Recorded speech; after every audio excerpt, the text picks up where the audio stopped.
Isaac and his mother lived alone in a small house on a hill.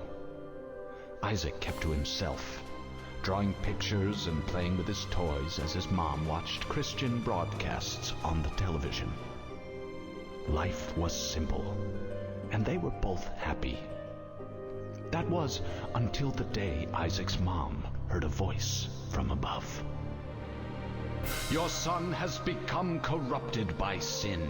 He needs to be saved." "I will do my best to save him, my lord," Isaac's mother replied, rushing into Isaac's room, removing all that was evil from his life.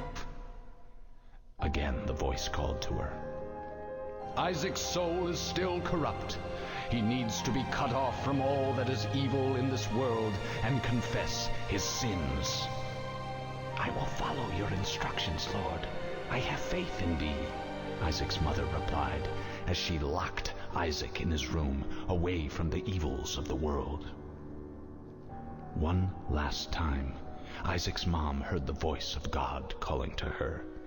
"You've done as I've asked, but I still question your devotion to me. To prove your faith, I will ask one more thing of you." "Yes, Lord, anything," Isaac's mother begged. "To prove your love and devotion, I require a sacrifice. Your son Isaac will be this sacrifice. Go into his room and end his life as an offering to me to prove you love me above all else." "Yes, Lord," she replied, grabbing a butcher's knife from the kitchen. Isaac, watching through a crack in his door, trembled in fear.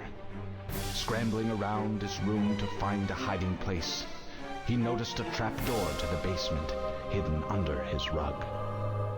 Without hesitation, he flung open the hatch, just as his mother burst through his door and threw himself down into the unknown depths below.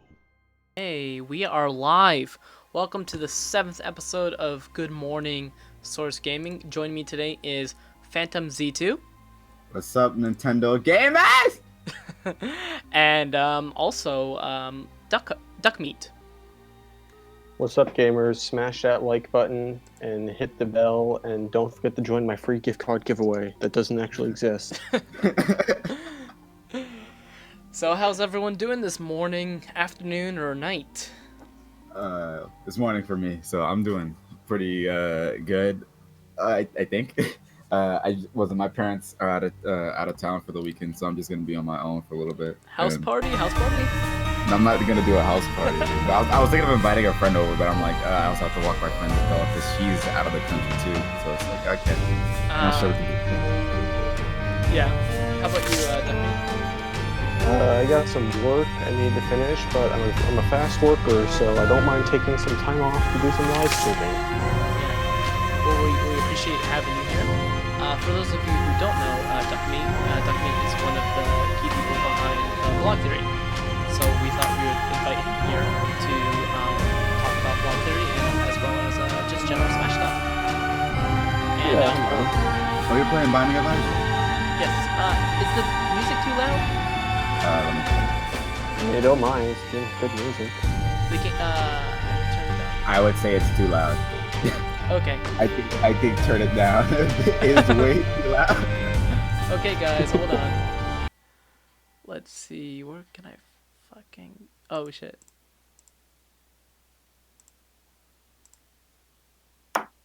Okay, there we go. Hold on. Let's see. I'm waiting for it to catch up so I can hear us.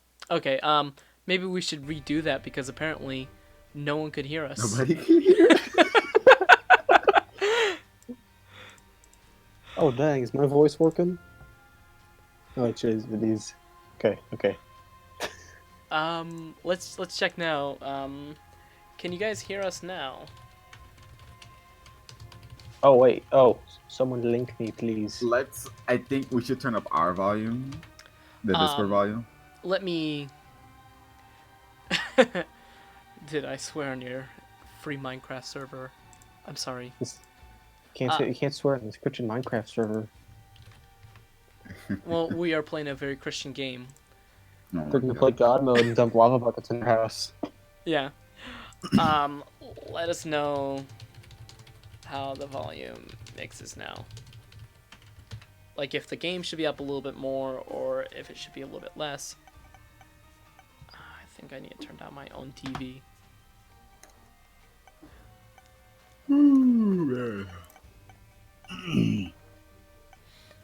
What the? Right. Okay. Oh my gosh. Okay. Yeah, Well, so I guess let's go ahead and reintroduce ourselves. So today we have PhantomZ2.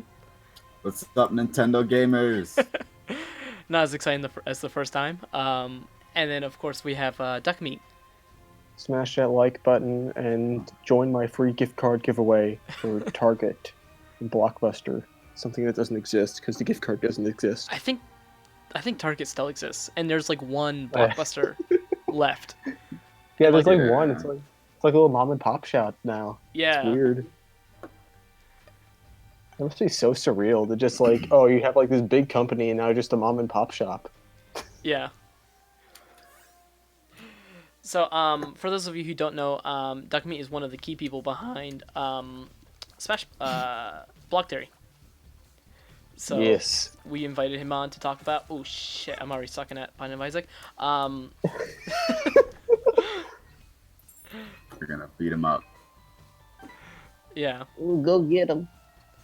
So, while I try to stay alive, we'll also have a good conversation. Wow, I'm embarrassing myself already.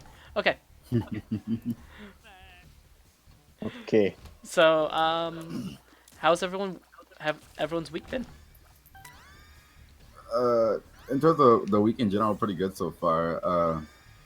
There is a story that I have to talk about, but Yeah. most of it has been pretty good. I got my test back from Japanese class on Friday, and I got like a 101.3. Okay. So I was really happy about that. But Japanese class makes my hand hurt a lot, and we're now learning kanji. So oh my gosh, I have to really keep up with it Mhm. because I have bad memory. So I know it's gonna be really hard for me to get adjusted, but I can't wait to actually learn more so then I could either help you guys with translations or just when me and my mom plan to go to Japan. Oh, you're planning on actually going know to Japan? something. We were gonna go next year, but I don't think we will because I don't have enough money saved up. So I wouldn't be able to buy my own ticket or anything. So Yeah. I would need to wait until either this next summer and then make sure I completely save, or I would have to either try to get a job while I'm in school. But the thing is that I've already tried getting jobs, and the main reason why they don't accept me is because my schedule is always filled because of school. Yeah. Yeah. I did the whole job and school thing, and it was quite difficult to manage both. That is a struggle I can sympathize with as well. Yeah. Do you work as well? I don't work, but I plan on doing so next year because my college has a bit of an accelerated program where they sort of expect you to do a bunch of stuff at once. Basically like 3 years, but they expect you to do like 4 years or some work or something like on campus. It's okay. It's a good deal, I have to say. Yeah. Okay. Yeah. So, you had a good week this week, Duck Meat? Yeah, I did. I'm going into my exam week right now, so I'm probably going to start studying come the weekend. This weekend or sometime soon, I don't know. But yeah, it's gonna be a lot of fun, especially because I got them in a few weeks. So, cram time, I guess. Yeah. Queen. This week, oh god. Sorry. Oh no, these guys. Yeah. Whatever. If I pick up this and drop it, then I think I can change its pool. Okay. Oh, it's a pretty cool effect. Okay. So, for me this week, been busy with transcribing some interviews for Source Gaming. I think you saw 3 of them now. One was the Igarashi interview, where we talked a little bit about Castlevania and Smash. And then the Suda 51 interview. And there's one Yukio Futsatsugi. butchering his name probably. He worked at Brownie Browns, so he worked on Mother 3 and Sakurai Samurai and Nintendoji. So dang. Actually, that interview is like really old. We did that at Bit Summit, but it's just been a long time coming. So I hope you guys enjoy all 3 of those interviews, and we'll have maybe 1 or 2 more next week. Yeah. I don't know about that. Even though I should. Gotta check the posting schedule. I mean the two interviews coming. I knew about the 3 ones that we just posted. Okay. Right. So let's go ahead and I guess just talk about Smash Blog then. Smash Blog. Yeah, let's right. get it out the way now. Okay, sure. No, I mean, no offense. No offense. No, I get it. It's a tough egg to crack. I mean, I've probably restructured at least like 3 times, even when there weren't directs back to back. So yeah. What's been going on with it? Nothing really. The one thing I only made one minor change, which is I changed the number of directs to accommodate 1 less, because I don't at this I originally thought it was going to be like a pattern of like 1 within like the first 2 weeks of every month, but this month has sort of disproved that. Yeah. So right now what I have it at is I just have it at, okay, there's going to be 1 more, and if that 1 more is left open-ended and there's not something like, no more Smash in directs or Smash announcements anymore until release, go home. If it's something like that, then I'm just going to leave it like that. If it isn't, I'm going to tack on 1 more, and if it's so that it's effectively open-ended.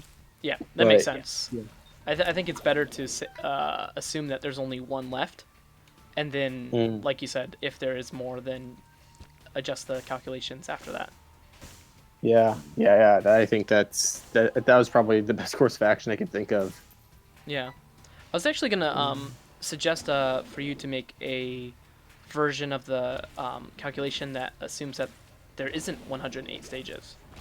100.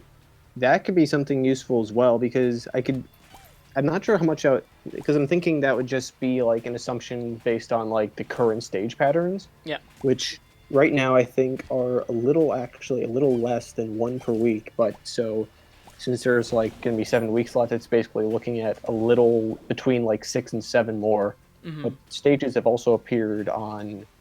Wait, got to get some sources here. Wait.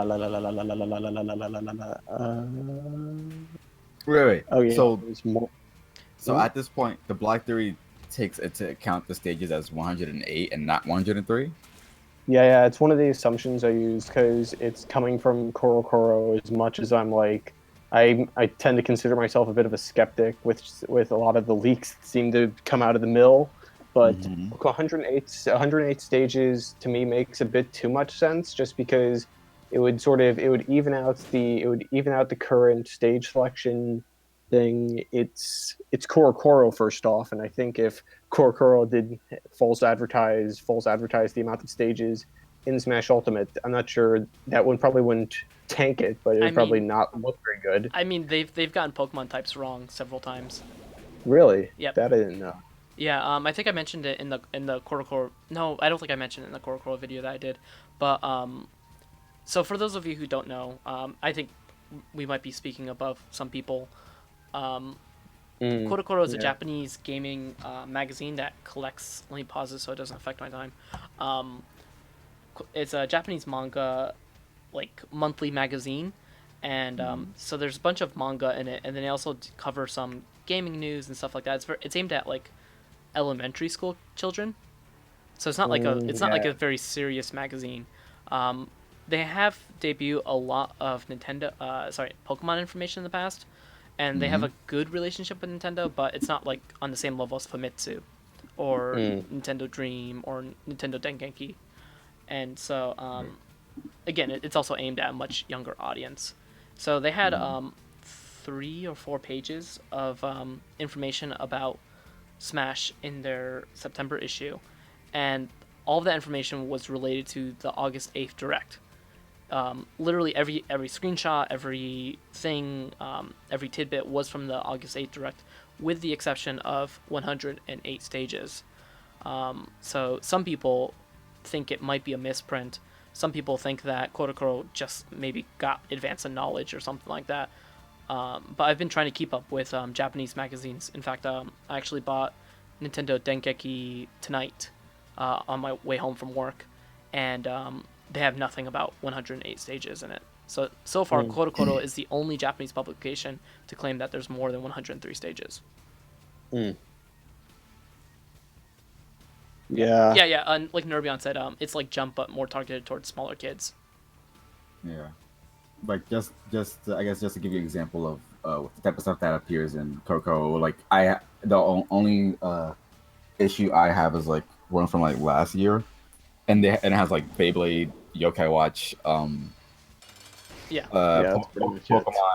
Pokemon, they even have the manga variations of the movies and stuff like that. And what was it? They also have Duel Masters as well. But it's like most of the news is just like within like the first few pages, and then everything else is just manga. Yeah. But it does come with some goodies though. I got a Switch case, so I would say if you have a bookstore that sells these, definitely get it. All right. I mean, I'm not sure where I'm gonna find them around my parts because we usually don't get a lot of stuff from Japan and the States. But I'll look. Yeah. But yeah, 108 stages. If I'm speaking honestly, I'm sort of really wanting to see if this is going to be true or not at this point, because it's probably the one part of the sheet right now that I have to change stuff manually for, because my current stage count is assuming that, just for hypothetical sake, that we're only gonna see more new stages from here. They're not gonna show off anything else besides new stages.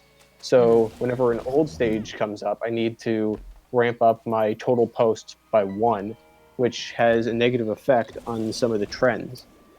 And so if it were me, I'd like to see the number of stages. I'd like to see that sort of disproved, just for the sake of me being lazy and just wanting to have something similar to what I have for my other item counters. Yeah. Yeah, basically, if it's proved or disproven, I think it would help a lot, because there's so much uncertainty. Yeah, that's part of it too. I'd love for there to be more certainty. I mean, like, for all we know, next Direct could be just like, Gino's the only one left. Everyone go home, and then it's dead. Yeah. Everyone's wrong. So I guess one thing that we should mention is that for those of you who haven't been following Blog Theory a lot, there's actually different calculations with it. Do you want to talk a little bit about that? Sure. So as of right now, I always like to have multiple calculations, because what's a good way to say this? It's basically my way of not singling out my results into like, oh, this is a single answer, this is your gospel. I like to come up with 4, not only because it's you're sort of multifaceted, but also because it's just more calculations, have a bigger range. And I can go through a few of them. I have all of this. Let's see. So as of right now, I have 4 different calculations, which I've labeled calculations A through B. I'm probably going to give them nicer names sometime down the line, but not right now. Not right now, because I don't want to confuse people. So anyways, should I go down the line, or because there are some I think they're simpler than others, and I'd like to start with those first. I think. Maybe it's better to go in order if possible, or reverse order. Okay. That works too. Okay. Yeah. Okay, so I guess actually, now that I think about it, I might want to talk about how I actually record data, because I've got a lot of big decimals in here. That might seem a bit scary, but I calculated them in ways I feel that make sense. So I think, do you think that might be something worth going over? Sure. All right. So the way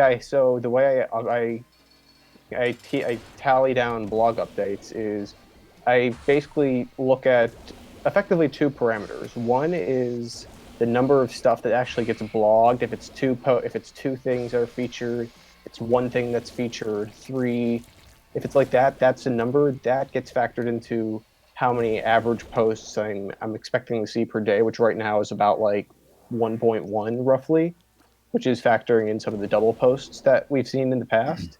Mm-hmm. And the other thing is a 1 or a 0, like a 1 or a 0 that effectively functions like a true false for each post type. So 1 or 0. So I've got a so if you go into the chart, I have a bunch of columns that have like include character, include assist, include Pokemon. I put a 1 if it's included on that day, and a 0 if it isn't. So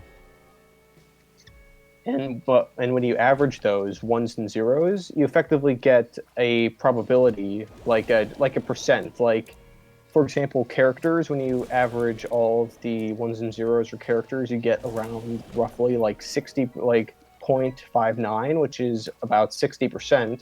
That means that if assuming a blog post gets added right now, the chance, just hypothetically, new blog post right now, there's going to be a 60% chance it's going to have a character in it. Yeah. Now, going back to the actual calculations, using the total revealed that have actually been revealed, you can use that number of reveals times the probability to effectively project the number of how many blog posts you'll see. And I do that for every post type. Then I have a predicted number of posts, which is effectively a number of posts I'm expecting to see, which could be something like for characters, it's the amount of unblogged veterans. For the assists, Pokemon, and items, these are items that have been featured on the website but not yet featured. For directs and stages, it's respectively how many directs I'm thinking there will be, and as of right now, 108 the Korokoro theory. And then and when you subtract the projected from the predicted, you get effectively a remainder, which you can use to. I think of it like sort of a gauge of accuracy. The closer those two values are, your projected and your predicted, the closer the closer you are to getting an actual value. The sum of all of those differences is what calculation A is. And right now that averages around like 2, but it also decreases every day with stuff like the decreasing day counts, the decreasing amount of posts to expect, all that stuff. And if trends are going to run as I think they will, I think that one, as well as calculation B, will run to a point where they'll settle at what I think will be the final character count. Either that, or they might just keep decreasing. I think that it's sort of a work in progress, but that's just my theory as of right now. Okay.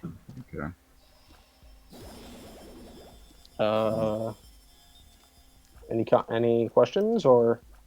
So one thing I think people should understand or realize is that the calculation has kind of changed over time, right? Yeah, they change over time. I actually have two charts that you can look at. One is called values, and one is called calculation values. The other one is differentials. Those show both the values over time and the changes in those values over time, which is the differences per value. And when I say stuff like, oh, A sort of goes down but converges, stuff like that, if you go into the charts, you can see that behavior, and you can also, I think, if you want, you can also actually zoom into certain parts of the timeline to see, like, specifically all the posts of October or something like that, which I think is a very useful tool just for looking at all of it at once, or just cracking down and really just looking at a very small amount of it. Yeah. So as of right now, what's the current estimate?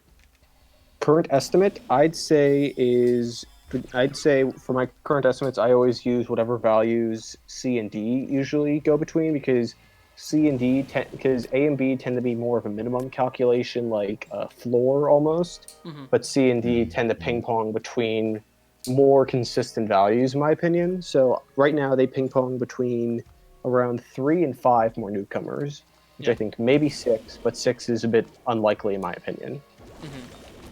But yeah, I'd say 3 to 5. And if I had to pick, at gunpoint, if I had to say pick one number, I'd probably say 4. I think that's a safe number. The kind of the middle number of those two. Yeah, or 5, because 5 also fits with the whole. 5 is also sort of fitting with the 3 fighters per week thing. So yeah, I think 4 5. That's like how many? 3 6. Like 17 characters left, right? 17, 16 actually. And how many days? I have. How many days are left? There are. Counting only weekdays or as well as release, there's 35 days left. So 17 characters and 35 days? 16 and 35 days. Okay. And there's also a few others like 5 assists, 3 Pokemon, some amount of stages, 6 items, and potentially one direct. But those could all change easily. This is just what's right now. Yeah. Yeah. Okay. And let's see what else. And I also have a record of everything that's been posted so far, as well as everything that has to be on summary, which I don't really want. I'm not sure if I should list them off. That would sort of eat away time, I feel. Yeah. I know. There's some things that we're kind of not sure if they're gonna tweet about, like the normal bull picks. Yeah, there's a few like that. The one thing I'm particularly like split on is if they're actually going to go over every item, because the items I feel because like assists I can see like people are going to want to see the new assists, the Pokemon. The items have really been the only outlier that haven't been consistently posted over a few days because like right now there's 6 that need to be posted. Back to the projected values. Right now I'm predicting like 1 or 2 items just based on current averages. So that definitely, if I had to pick out anything, that would be, I'd say the Korokoro, the 108 stages, that's the most fishy thing to me. But I think the idea of them going over every item, that's definitely the second most fishy. Well, there's still a couple of unrevealed assist trophies as well. Yeah, that too. There's like 10, if I recall, right? Because they've revealed 40, but Sakurai said around 50. Yes? Yeah, he said over 50, I think. Over 50? Oh, dang. So, like that could also be impacted. Yeah, I could totally see that, but even then, that's not really something like not really a sage. I can't really predict that if the rest of the assists are announced, then if the rest of the assists get announced, I'll be sure to update it. But as of right now, I'm just working off of the assists that are featured on the website that already have assets for blog posts, effectively. Do you think that they would announce an assist before a direct? Like a new assist, I mean. A new assist before direct. That's possible. They could just randomly drop one. What is this? Yeah. That's the other thing I've been thinking of. That like they could be dropping stuff like outside of a direct or like outside of an official announcement. I don't mean new assist as in they've been in previous games but they haven't been announced yet. I mean new assist in general. Yeah, like a Bomberman kind of, or like the or Zero. Yeah, Zero or Kappa. Because I think that they would. There's still items that have been in previous Smash games but aren't on the website or something, right? Oh yeah, I think so. Right, so I think that they would still show off some of those, either that they might show off items that they haven't talked about that should be obvious that's gonna come, but they haven't talked about yet in the blog, or maybe the same with assist trophies, but I don't think they would show anything new, maybe for items that we haven't seen anything about yet that are completely new, or in terms of assist trophies, I think they would wait until a direct, because in terms of assist trophies, that also weighs in the account of what characters are and aren't getting in as playable fighters. Oh, sorry, that was mine. That's okay. Wait, let me just turn this off. Actually, but yeah, on the topic of effectively like an assist getting announced before like a big announcement, like a direct. I'm not too sure about that. Again, that's sort of like something I can't really predict the future. The closest thing I can probably think of was three of the Pokemon actually were actually revealed but they weren't like featured in the August 8th direct. I think they were Alolan Raichu, Beware, and Togedemaru actually in that order. They never got they never got their own individual posts per se. Not individual posts. What am I talking about? Like they didn't. blog post. They got blog posts, but they weren't like they didn't get like a big spotlight on them, like how Solgaleo and Lunala, the Vulpixes, Alolan Executor, they didn't get a big featurette. I think they were shown off in some. I think they were shown off in some E3 footage, maybe, but I thought they were in the E3 demo. That's what I thought it was. Yeah, I think Alolan Raichu and the two Vulpixes. Yeah, and I think Lunala and Solgaleo too. I think. Yeah. And then they got featured in they were specifically mentioned in the August 8th direct. Yeah. Quite a few of them got nice featurettes, and there were also like a few. The first 3 items actually, which were also posted in the first 3 days, which were the Super Launch Star and a Black Hole and the Fake Smash Ball. I think those were. I remember at least the Launch Star and the Black Hole. Or maybe it was only the Black Hole was shown off in I think some E3 footage, but I don't know. In terms of items and assists, I think to me, if it shows up on the website as one of the things that's featured, it's fair game to me. Yeah. Okay. Well, posted are sort of a mystery to me, though. They're very odd because like.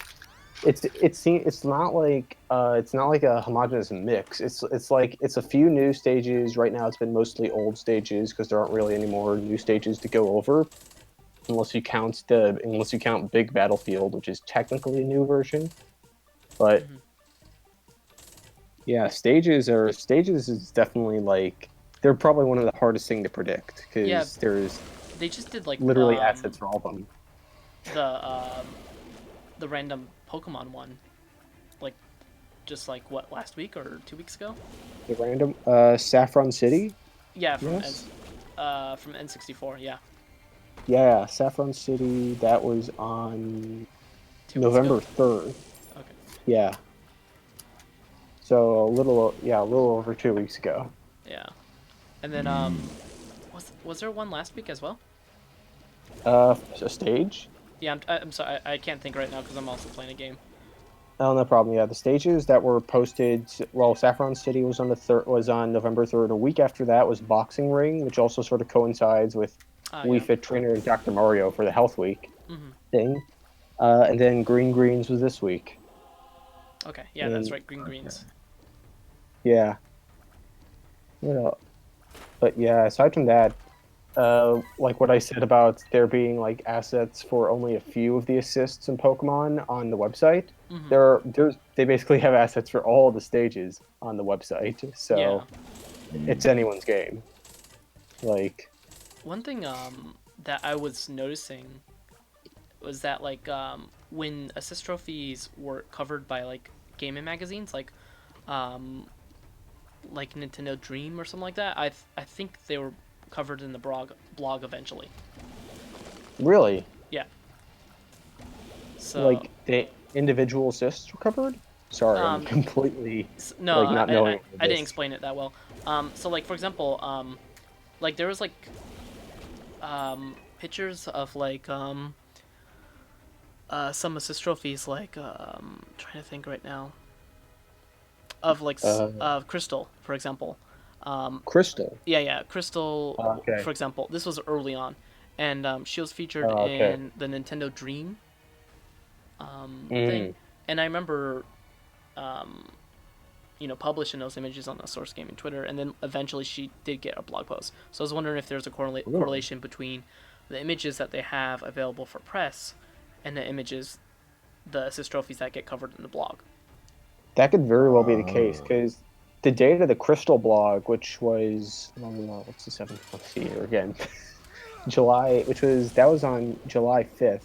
And that one was also, that was one of the, like, the 1, 2, 3, this was like one of the 7 posts where it was multiple posts per day, which is sort of odd. Mm-hmm. And it was Young Link and Crystal, also an Ocarina of Time 64 memory. Yep. But yeah, that's definitely an interesting thought. I mean, if effectively Crystal was posted with respect to the Nintendo Live post, there's also it might be interesting to look into some of the others, but a lot of the other ones seem a bit thematic. I mean, because I think before that there was like Sonic and Knuckles, there was Solgaleo and Lunala, which is interesting because it's the only post to have 2 of one type, which is quite interesting. It fits the theme of Sun and Moon. Yeah, that as well. And then there's a couple that are just weird that I think was just the blog actually like sort of getting its footing. Because like there was the one day actually that the blog didn't skip a beat, skipped a beat, which was I think was June 18th, and they did a triple post actually to even that out with I think Mario, Battlefield, and Black Hole, 3 different posts, 3 different types, which is super odd to me. Sorry. That's okay. I was trying to avoid these characters, and I just couldn't. Okay, sorry. Go on. But what was I saying? You're saying like the 3 post, not skipping a beat. Yeah, the triple post, because I feel like that, at least that's my theory. The triple post was, I'm sure probably a lot of people made that connection, but the triple post to me says something that like, oh, they're trying to keep at least a little bit of a somewhat of a pace to it, because this was on the day that they miss it, so they effectively like double up, not exactly double up, but still same idea. That they caught up, kind of. Yeah, it was sort of like, because it doesn't really, because when you miss a date, but you also have the 3 posts in one day, it doesn't really like shake up the average that much, so to speak. But yeah, there's definitely been a couple of weird developments like that.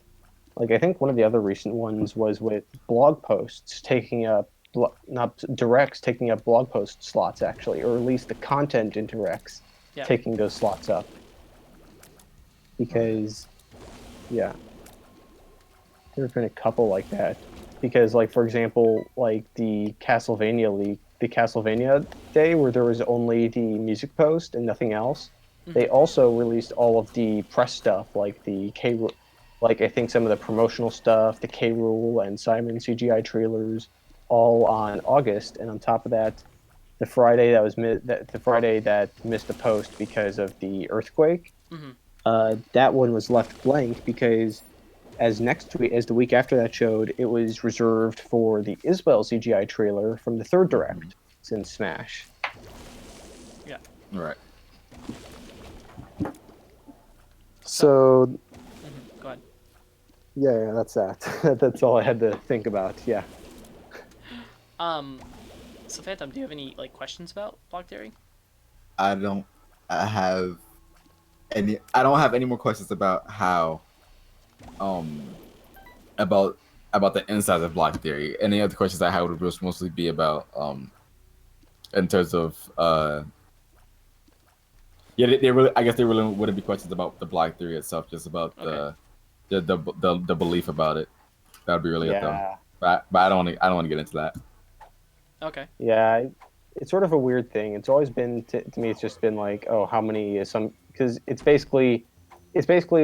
of like a traditional science theory in that, where it's just like it's basically you make assumptions and it's just like, I'm not gonna.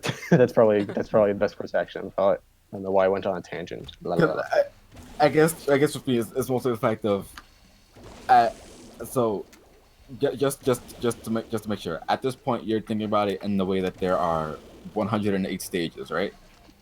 108 stages at this point. I think I'm probably gonna the more I think about it. I'm thinking I'm gonna ditch that idea once the we don't get the new if we don't get new stages within like the next 2 weeks, and we're still getting old stages. That's gonna leave like a little less than 5 stages left to reveal for a little less than 5 stages left to reveal for the rest of the blog. So I'm thinking, yeah, that's gonna be my cutoff for 108 stages.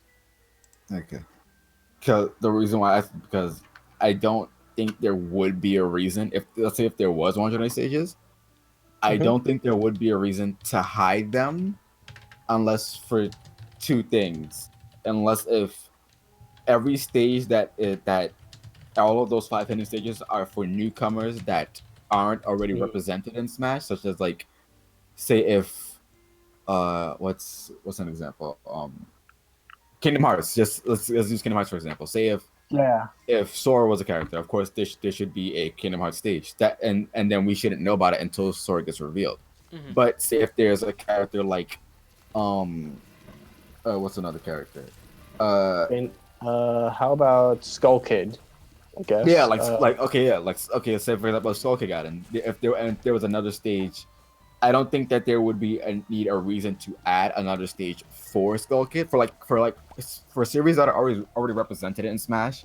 I see what you're talking about. Yeah, I don't think there would be a reason to keep those stages hidden because those series are already represented, and those stages that are already they could probably also represent for that character as well, like Skull Kid. Not Terminal Field. What's it called? Clock Tower. Is that called Terminal Field? Clock Tower. Yeah. So for the Clock Tower, that stage could also relate to not only maybe Young Link but also Skull Kid. So the only real thing that would need to be hidden is his reveal, not the stage reveal itself. So and the second thing I think would be is that if in the case of like the Monster Hunter stage that we know is that we possibly know that it's for spirits because we don't see it on the stage list, or in the music. Or in the music. Do you think that the stages that are in this what's it called? Now what's the word? Spirits. Yes, spirits, but like as has been decoded by other people now. Until I don't want to officially call it spirits because it's not official by Nintendo. So I would say it's pretty much official because they even decoded the Japanese, and it was Spiritsu. So okay, it's it matched up perfectly in Japanese and English. Okay. So for spirits mode, do you think that for stages that are in spirits modes could easily be translated into stages that will end up meeting that 108 criteria, and then say if they wanted to add maybe if they did or didn't want to add the Monster Hunter as a fighter, then they would also since they already have the stage in spirits mode, they could just easily put it on the actual stage list and then have that stage relate to the new fighter. That I could see that happening because like if I had to pick anything to say like, oh, where are these extra 5 stages going to come out of nowhere? Because one of the other big counterpoints is that the stages was sort of the stage count and the music count, that stuff like that, and the assists and Pokemon to an extent. Those were all sort of the focus of the 8/8 Direct. It wouldn't really make sense for that to be focused in the next Smash Direct. The next Smash Direct would probably focus on online or modes or basically anything that wasn't covered already. Right. But yeah, I do agree with you that if there are like if I understand your question correctly, that the remaining 5 stages, I think they're going to be either tied to new IPs or they're going to be tied to Spirits mode. Yeah, there would have to be like special stages, I think. Yeah, that as well. Yeah. Because if I recall, the Monster Hunter stage where you fight Rathalos in, I'm guessing, whatever the boss rush mode is, that was walk-off. And we saw that Dracula's Castle had both, I guess, a walk-off for the boss fight, and as well as a actual stage you can fight on, but I don't know. Those could be... Yeah, they look like 2 different stages because, like, when you look at the footage, you'll see that in the walk-off version, there's only one character. Only one character, and that's Richter, when he's actually fighting. When Dracula's not on the screen, that's when Simon and Richter are on the screen. Like they never, all three of them never appear on the same screen. If that makes sense. Right. Like the way that I remember when you were first telling me about that, and I didn't believe, because I thought it was okay. The stage just changes transformations, like it transforms as Dracula appears. But I like thinking about it's like why wouldn't they show that off? But I was thinking that okay, maybe it's not important to show that off, because if the chair just appears in the middle, then Dracula pops in. But when you show the two pictures, the Japanese is so different from the English as well. Like in English, in the U.S. version, it says look out. Time will tell. Time will tell how you will encounter this boss or something like that. Right. How you'll encounter him. Whereas in the Japanese version, it says like look forward to find out where you can fight him or something like that. So that's probably what they meant with time will tell, as in like, hey, we're gonna tell you at a later time. Yeah. Because I always thought when they said that, my thought about it was, oh, okay, so maybe Dracula appears on the stage at a certain time. That's the way that I interpret it, not as, oh, we'll tell you at a later time. Yeah. Well, when I first heard the U.S. direct, I thought it would appear on that stage. It's just that they were gonna tell you it would be like a special event or something like that. But after I watched the Japanese direct, I was like, oh, that's not. Man, I got a lot of. That was. Yeah, go on. That was really weird, I think, because I sort of Alvin, I was sort of thinking this as well. Like, do you fight Dracula? But the other thing was that like they showed off people show appearances, and they show the shadows of Dracula and Kid Dracula, and it got me thinking, like, wait, if you can fight Dracula on the stage anyways, why bother just teasing you with a shadow? Yeah. Like, because it was sort of weird, I thought, but yeah, I think if anything, it's a safe assumption to say that could be taken as a safe assumption to say next direct is going to cover story mode and X amount of other stuff. Yeah, definitely spirits mode I think will be the focus, because that's what was teased in this direct. Yeah. All right. In the or even just more modes in general. Yeah. Probably the online too. That's kind of what I really just want to know about if it's gonna be like a special thing for me with online, or is it just they'll be freely playable like for glory. That's what I hope. There was one. Oh damn. Sorry.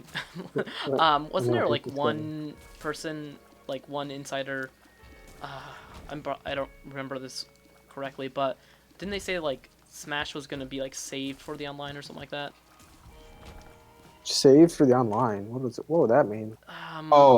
Do you know what I'm talking about? It wasn't. I don't think it was a insider. I think it was just that almost everybody was speculating that. Okay, so Smash is gonna be how they lead off online and incentivize people to buy it. But then after it got announced for December, it was like, okay, wait a minute, no, it's not. That's not the case, because we already knew that the online was September. Yeah. I don't know if there was a specific leak about it, but I know that a lot of people just assumed that okay. Smash online, so Smash, that's how you incentivize people to get it. Okay, because I was wondering, like, you know, if they would try to incentivize people to get the online with this direct in some way. Yeah. What else is there? I just realized I've been listening this whole time and not looking at chat at all. Oh. Yeah. You're listening to my very shitty run. Well, actually, this run's pretty good. Yeah, I just got back to it, actually. Yeah. I've got a good build going. Let's see.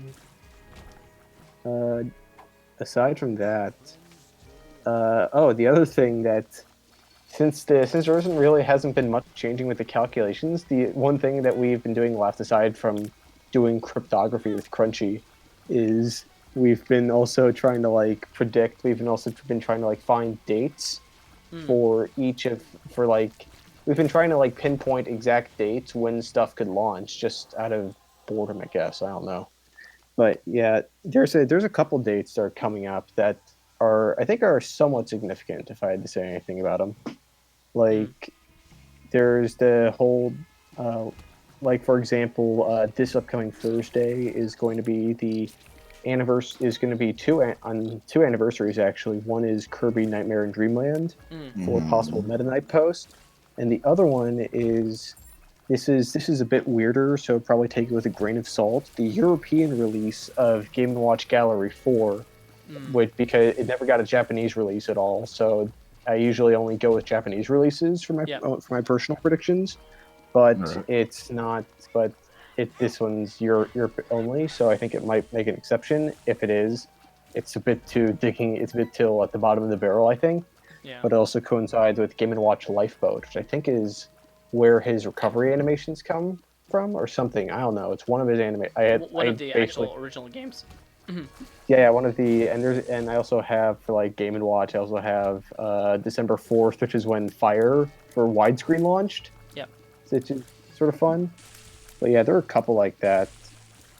What else? Yeah, we definitely have a lot of theories for like what could launch when, because there have been anniversaries in the past, like say Ness and Mother 2, Corrin and Fire Emblem Fates, Wario and WarioWare Gold release, stuff like that. Yeah, and then there was Lucario with Diamond and Pearl, right? Lucario's Diamond and Pearl. A lot of the Pokemon ones have had. I think Lucario got one, Greninja got one for X and Y, and since I have the other ones on hand as well, the others were Bowser Jr. and Super Mario Sunshine, Rob and Gyromite and Stack Up. What else? Oh yeah, and Samus and the NES release of Metroid. Okay. Or the Famicom in this case, since it's a Japanese release. Yeah. I still think it was pretty weird that Xenoblade was the only one to get a memory in America. No, that was Star Fox. Oh Yeah, no, that was- Star Fox, yeah. Yeah, and like, yeah, I was like so pissed because like we've been translating them, and they like decided to call them flashbacks in the U.S., which, you know, that's fine, but Yeah, I wish like they memories better. they did it like at the start. Yeah, they've been doing them for a while. I only found about them late, and I thought I just put them in. I mean, I don't track anything, but I think they're cool that they're featuring characters with the games they were introduced in, or that for the case of some that they're more that the ones that they're most familiar with. I mean, that could also border the point of talking point, because this isn't an exact number, but I think like approximately like 3/4 of all the characters that have been revealed so far, they've gotten like nice little memories, and potentially they could release on special dates, but that's also sort of 50-50, because Samus didn't get a memory and Corrin didn't get a memory, and both of those characters launched on special anniversaries. What else?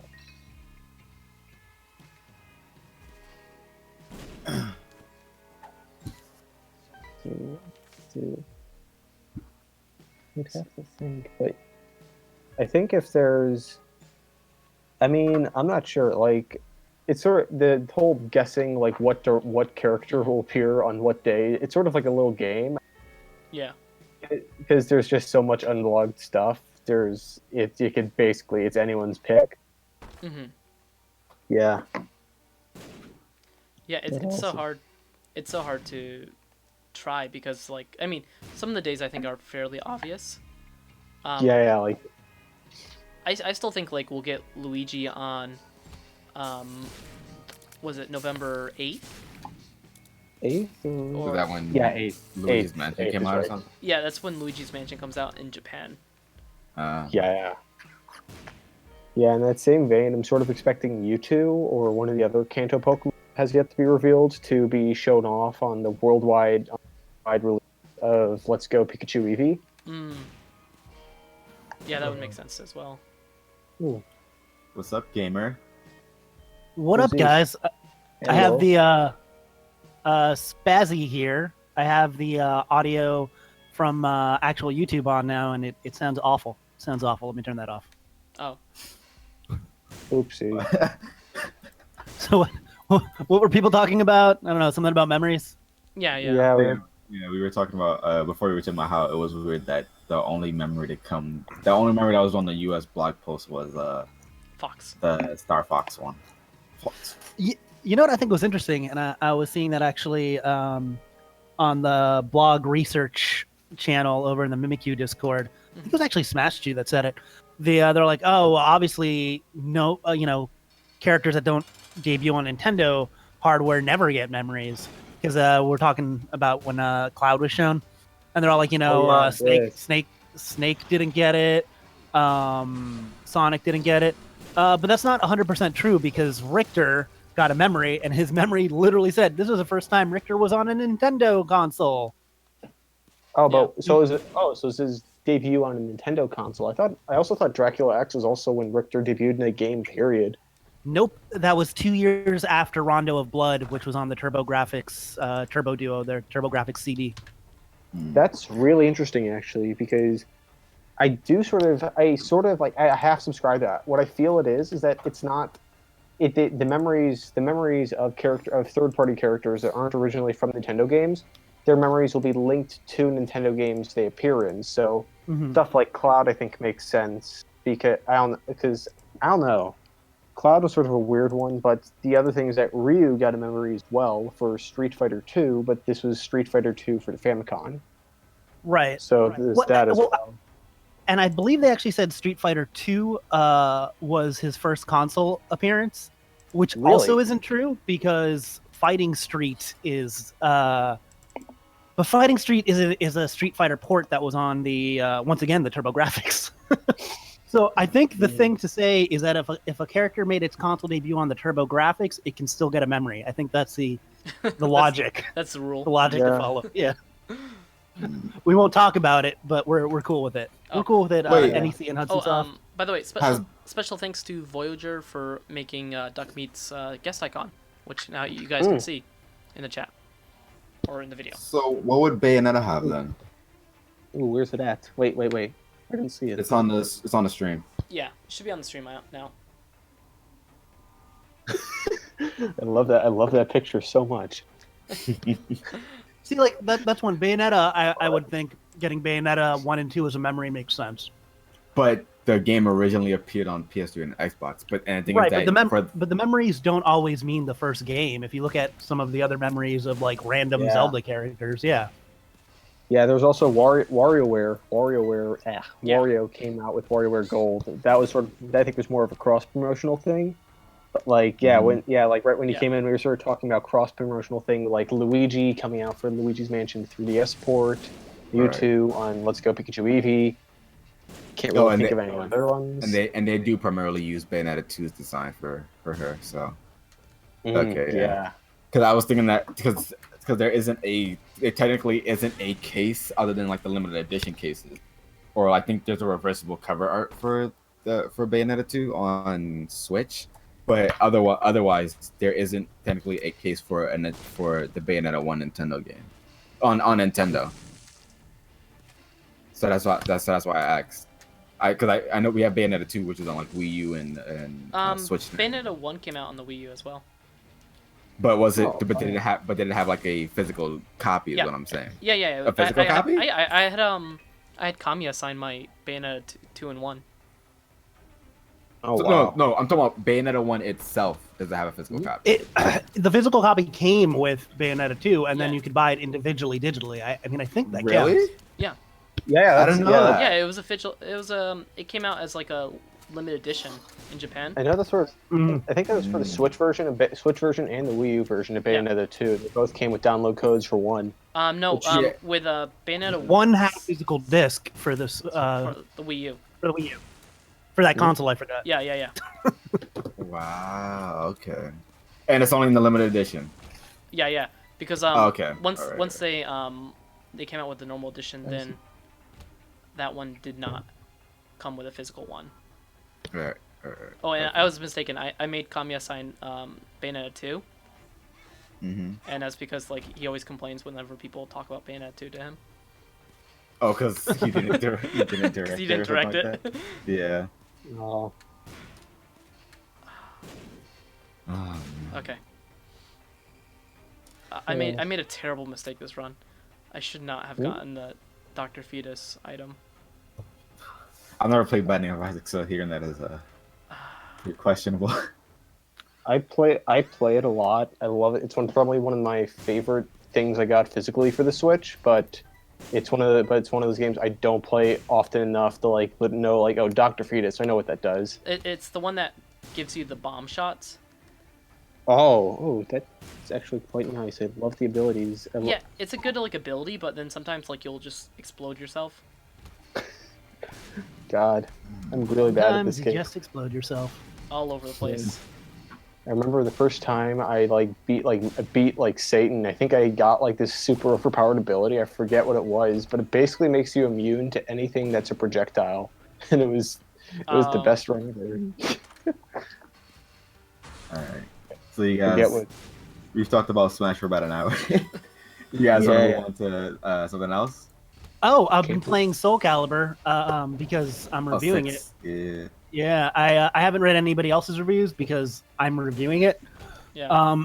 But my initial thoughts are the mechanics are really solid. A lot of fun to play, like everyone. Presentation is great. The create a character is like my favorite thing. It's also the worst part of the game. But it also it loads so slow, and yeah, I've seen what some other people made, and a lot of it is Lizardman chunk. Yeah. But I'll say this: the story mode is very ambitious, and so boring. There's so much of it, man. It's like just let me fight something. I don't need like fully voiced cutscenes of just like Zasamel just talking. And then it's over, and you're like, all right, time to the next chapter, and then he just starts talking again. I don't know, man. Talk about how Xenoblade X doesn't have plans for a Switch port. Xenoblade X doesn't have plans for a Switch port. Yeah, All right, that's what. I heard that, and I was kind of hoping for a Monolith 3DS port. Yeah, no way. Yes, I would love 3DS could not. 3DS could not handle the new Nintendo 3DS. No, dude. No, Nintendo 3DS could barely handle the original Xenoblade, which was a Wii game. Hey, that's how. Sometimes you gotta make a downgrade, you know? Yeah, that's like a serious one. Yeah, it's like out of the realm. And my biggest issue with Xenoblade Chronicles X was the fact that I could not read any of the text, and I don't think that problem would be solved if they put the game on 3DS. Just put the text on the bottom screen so you can see it more. No. Yes. You have bad. I hope they do it just to spite people.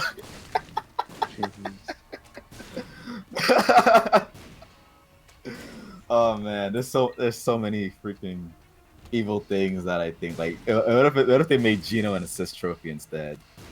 Man, that'd make me so happy. I've said before I'm a skeptic, but like Gino being in is just like one of the few things I actually think is definitely going to happen, just because I think Gino, I feel like people forget like all the time that like, oh, Gino is literally in like the same tier of Ridley and K. Rool, and we all know what happened to them. Right, but there's absolutely no rights issues or well, here's the thing. And I think Gino's definitely a possibility, but I wouldn't consider him a lock. I do think that he is kind of the biggest brawl want that's not there. Some people will say Isaac, but I feel like the reason Isaac's so high now, not this Isaac that's running around bombing people, but the Golden Sun Isaac. not the good. I think the thing is that everyone else kind of made it in, so he just kind of got like pulled up. He always had a very like large fan base, but he was never one of, like a top 5 want. He just got there because everyone else I think also is there now. A lot of people expected him in Smash for Wii U because of the assist trophy. Like they were expecting the assist trophy to be there, but then the assist trophy wasn't there. And that kind of like impacted people. It's like Shadow. Yeah, it's like Shadow right now. Right, or Skull Kid to a lesser degree. Yeah. Yeah. Skull Kid, I think, in terms of the whole missing in action assist trophies, I think Skull Kid might actually be a bit more likely than Shadow, just because I don't know. The one thing that I think the one thing that probably the biggest thing I disagree about with regard to like the current Smash discussion is that I think Tails is a bit more likely than Shadow, just because not only would Tails complete the trio with Sonic and Knuckles, for the Sonic Heroes trio, but also because I don't know, I feel like He also got the costume. Shadow didn't. Yeah, that's the other thing, because like I always find that yeah, that's pretty much the argument. Just the costume and the Sonic Heroes trilogy thing, which is, but I don't know, like I don't think Sakurai is necessarily a completionist. He's more just like if this character is fun, he gets into the game. I don't know how fun Tails would be aside from being Sonic with a hover. But that would also make him not an Echo either. Though, that's the thing. Because I get that, like, you know, even though some some Echoes now have different properties than their originals, like Chrom especially. It's really just Chrom. Yeah. Yeah, it's really Chrom. I think. Yeah. But in terms of, go ahead. Sorry. Go ahead. Oh yeah, it was just the other thing is that like I forgot my point. Go ahead. So in terms of Tails, it's that when the way that Tails plays in Sonic games is, I would say, is very different from Sonic, not just because he is a bit slower, but the fact of, you know, you either you hold on to the B button while he's in the air, he'll fly around. You're able to control him both side to side. If he's an Echo of Sonic, you really wouldn't be able to have him. I don't think you'd be able to have him do that. I think what Sakurai said about Dr. Mario, Lucina, and Pit back in the Smash Wii U days is a little telling for Echoes. And I don't see a lot of people talking about this, where he said, these characters took less to develop because I didn't have to balance them against the rest of the cast. I just had to balance them against each other. Yeah. So I think if you make enough of a difference to a character where it's really going to cause them to play different in a competitive sense, I think it no longer becomes an Echo. And I think having a recovery that's that different wouldn't really lend itself to an Echo. Chrom has a recovery that's different. He does, but that's really kind of like the only thing about him that's different. Yeah, but it's sorry. Yeah, I don't know. It just seems like it's weird. Yeah. And I don't know if anybody has I don't know if anybody has measured it, but is the height between I know, like, even though, like, it's kind of different because of the actual, like, you know, movements, like with Roy you can actually, like, go diagonal, and with Chrom you just go straight up. But are the heights of their up Bs the same, or is it different? No, it looks different. Yeah, it hits differently too. Yeah. Okay. Right. So it's more. It's more like Ike's up B, if I recall. Yes. Yeah. Yeah. It's like with an extra slash. Yeah, the difference is that Ike throws his sword up and then jumps and meets the sword, and Chrom just goes up with his sword. Very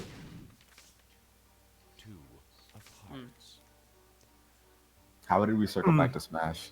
We're always going back to Smash. Yeah, I don't think we ever stopped talking about Smash. I think somebody said something about. I said we talked about Smash for an hour. Let's move to something else. No, somebody in chat said something about Smash. About Tensu, I think. Who's that? There's this guy on Reset Era who hinted at Cloud. Oh, the French guy, or a different guy? I don't know if he's French or not. So. I know there was a French guy in a French website that got disproved. I think you're talking about someone different. Yeah, I'm talking about someone different. So this guy on Reset Era, before Cloud was revealed, he like dropped hints that Cloud was going to be shown. Oh, locked down. That's awful. And then now recently, he said something that Nintendo is like pretty peeved at a leak or something like that, and there's some people that think that he's talking about Geno or something like that because of him hinted at Cloud beforehand. What Geno? The one that they're shrugging, I think, but where he's looking to the side or whatever. Yeah, where it's kind of like, whatever.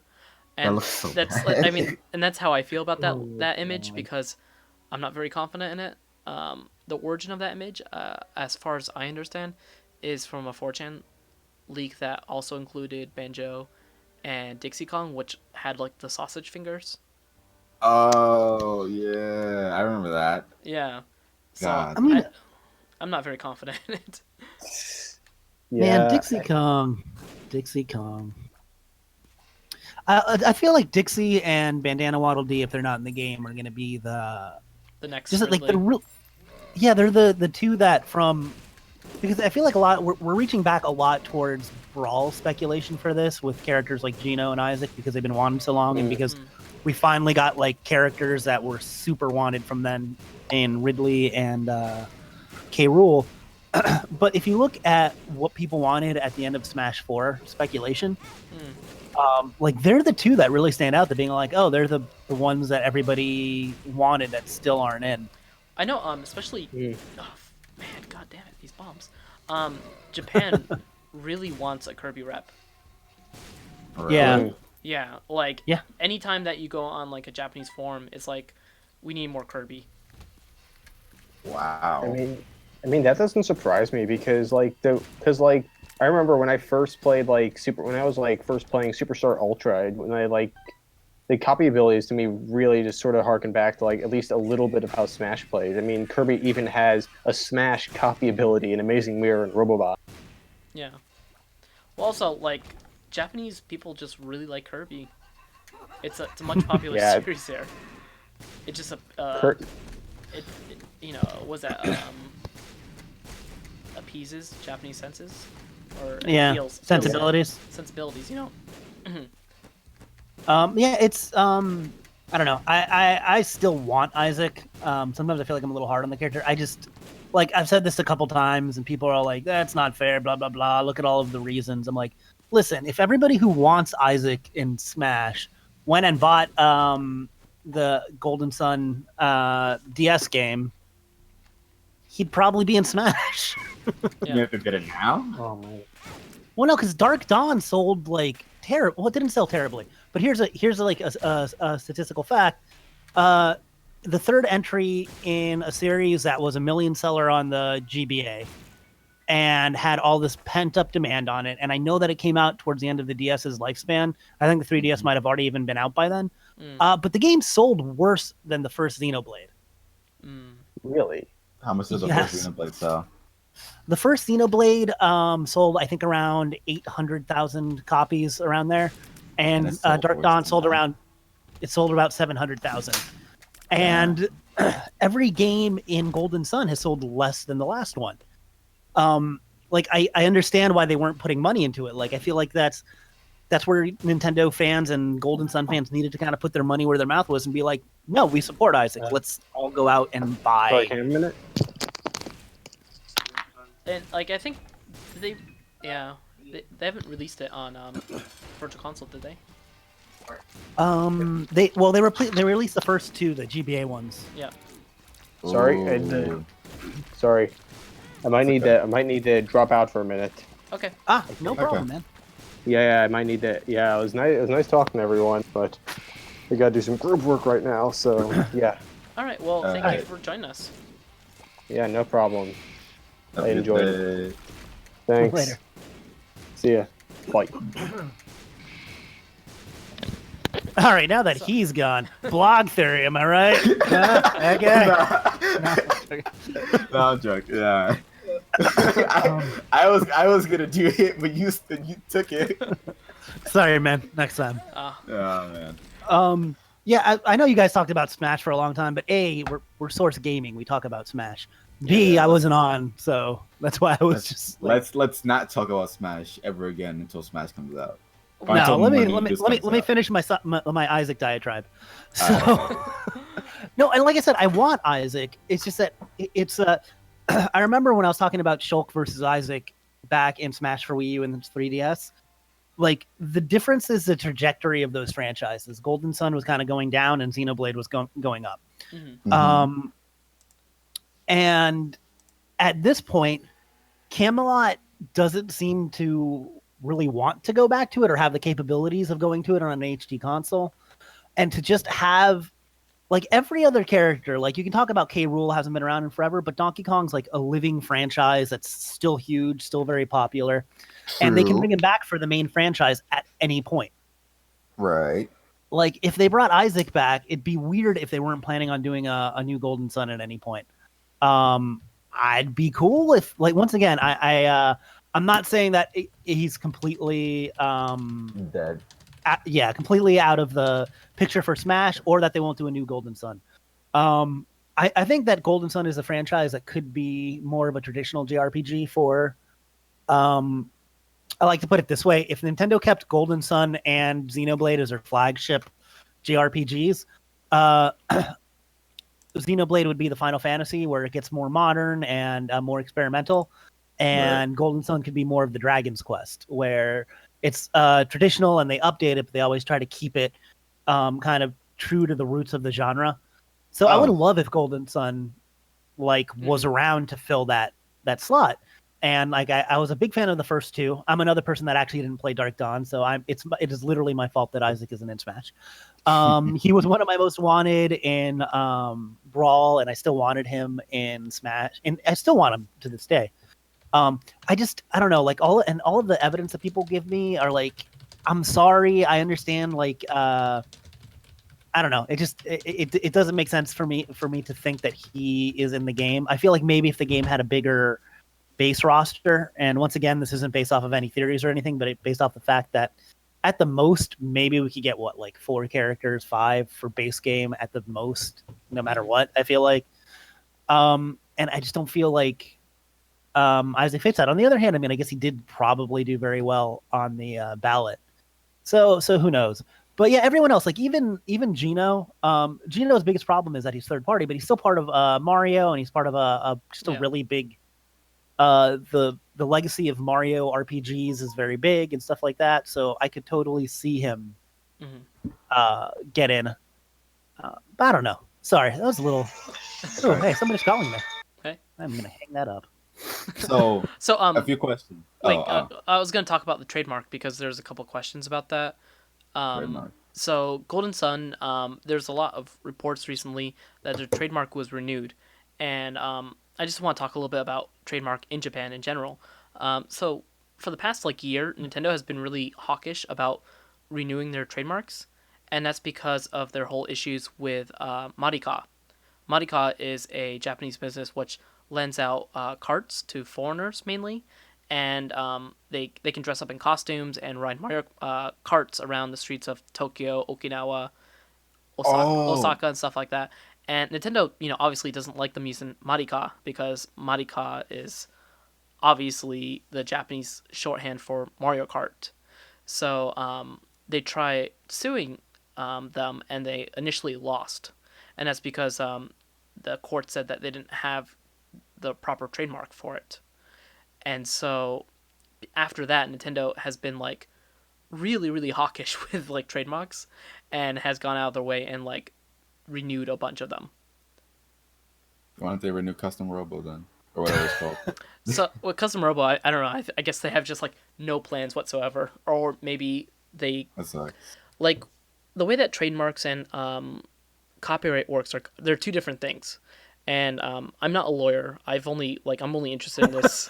I'm not a lawyer. I'm only simple Wario Luma. Simple Wario Luma. I just have a passion for this kind of subject. And as far as I understand, trademarks are things, for example, the McDonald's logo. That's a trademark. The M, the golden arches, that can be trademarked. The actual recipe for hamburgers and stuff like that, that can't be trademarked. That's copyright. So a copyright is a piece of work. A trademark is a brand. Does that make sense? Yeah. Right? So an apple. Yeah. A specific breed of apple. Yeah. Can't be copyrighted. Did you say a specific breed of apple? Yes, how they talk about a golden delicious apple. Yeah. A type of apple. You can copyright a whole bunch of stuff. People have copyrighted but you exactly genomes, things inside your body are copyrighted. but apples have trademarks, and that's why you have all these apples in the supermarket that are basically the same apple, but they're Jazz and whatever, Right. Honeycrisp, and they have a million different names. Mm-hmm. So like you Okay. can trademark things that are not descriptive of the item. So the one that I think his name is Morrison. He's the video game attorney. The one that Morrison always drops is you can have Apple branded computers because that's not descriptive of the product. Like you're not saying you can't trademark computers. Yeah. You can't. I'm You glad. can't, I'm glad that we went from talking about Apple's the food to Apple's the tech company, because that will not confuse anybody in the chat. So I'm very excited about that. So yeah. So Nintendo's going out of their way to copyright and to renew and to kind of so that way they can enforce their copyright in the future. And you saw that Okay. recently when Nintendo shutting down a lot of ROM sites. That was a copyright infringement. That's different from a trademark. Okay. So there's another thing. There's also like a lot of reports that the trademark for Golden Sun was renewed. That only happened in Japan, and they actually trademarked the English name of Golden Sun, not the Japanese name. Ah. So it wasn't renewed. It was Which is actually Golden Sunu. it's not that, but What it is. it's something else. No, yeah. But so it's just to again protect Nintendo's right to the word Golden Sun in Japan. Okay. So they might use it in the future, they might not, but it's theirs for the next like 10 years or whatever. So, and so how does Golden Sun play? Is it like It's a turn-based JRPG. But do you travel around and then you go into matches, or Yeah, is yeah, there, yeah. like, okay, Golden Sun is it's a very old school turn-based JRPG with the random encounter battles and stuff like that. right, What kind of differentiates it and makes it cool is all of your synergy abilities. So when you're outside of combat, certain characters have certain like magical abilities. Like we always thought, like you know how Isaac has the assist trophy in Brawl pushes. He has that hand that pushes. Yeah. That's his move ability, and what that does is it moves stuff, so you can move stuff on the actual map to like it solves like environmental puzzles basically using the different magical powers people have. Like, oh, you can make a vine grow and then you can climb up it, and then you can push this rock over here with stuff like that. okay. Do you think? Okay, now 2 questions. Do you think that it is possible in the same way that Fire Emblem got a resurgence that they'll probably do the same with Golden Sun, and if that game fails, they'll probably leave it The dead. problem with Golden Sun is, and DBDB just said Golden Sun is really not that good. I kind of disagree. I like Camelot's aesthetic. I liked they did Shining Force and Beyond the Beyond and other things too. Like even before Golden Sun, and I kind of like their JRPGs, but they've always have been a little generic from a storytelling perspective. And if for this to get a revival, because there's no 3DS really anymore, I know the 3DS is around, but I don't think they're going to be pouring a lot of money into brand new titles for it. It would kind of have to be a Switch game, and Camelot does not have the capacity to do like a game for Switch, like an HD JRPG, because JRPGs take so much money if you're making them in HD, because they're huge titles. Right. Maybe if they had like one of the teams at Monolith Soft assist and they helped out, I could see that. And I mean, and that's possible. Look at how all of the Rare IPs over in Microsoft, none of them are actually being made by Rare anymore. So Right. it could be shifted off to another company. But I don't think like a traditional Golden Sun by Camelot, the way it's been done, I don't think another one's going to come out unless I don't know, because see, Fire Emblem got kind of lucky in that it used the 3DS. Well, it did have waifus, but like it got big during the 3DS era, so it didn't have to make like a huge game. It could just keep making 3DS games where people didn't have feet. Mm-hmm. That was only one game, but still, they were able to do that. So it was able to build up a brand. So now, Fire Fire Emblem is popular enough to sink a bunch of money into Three Houses and make that kind of like a big game. You know what I'm saying? Right. Whereas Golden Sun would have to. I don't know. It's possible, but I don't know if it's that likely to see it unless somebody at Nintendo or maybe Camelot has a good pitch, or somebody at Nintendo just has a really good idea to revive Golden Sun. Like if one of the developers there really wants to do it, then yeah, it could happen to any game, really. Yeah. Now, my second question. Unlike F-Zero, there isn't really a racing franchise that Nintendo has. But Mario Kart. Okay. More than one. Diddy Kong Racing. No, they haven't made a game for that in years. But other than that, do you think that maybe the reason why they don't see Golden Sun as valuable because of the fact that I see what you're getting at. Golden Sun 3 RPGs already? Interesting. No, that's not what I'm getting at. It's the fact that Nintendo already has 3 RPGs. They have Pokemon, they have Fire Emblem, they have Xenoblade. Do you think that they might want to? Do you think that they would? I think Monolith Soft is doing a non-Xenoblade RPG. I think there's been rumors about that forever. Yeah, they're hiring for it. Yeah, and they have a couple other Magical Star Sign and things. But I think that, like I said before, Golden Sun could fill a niche that they don't really have, because Xenoblade it's not like turn-based or traditional JRPG. It has a very specific. Yeah, it's open world, and the combat is very kind of like MMO inspired and stuff.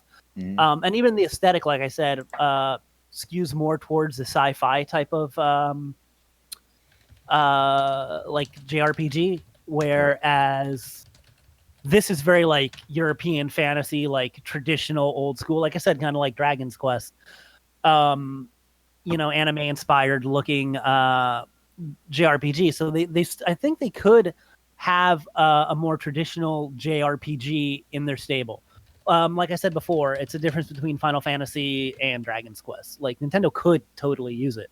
I mean, as far as JRPGs, they also have Paper Mario and Mario and Luigi, but I feel like they don't know what to do with those franchises right now.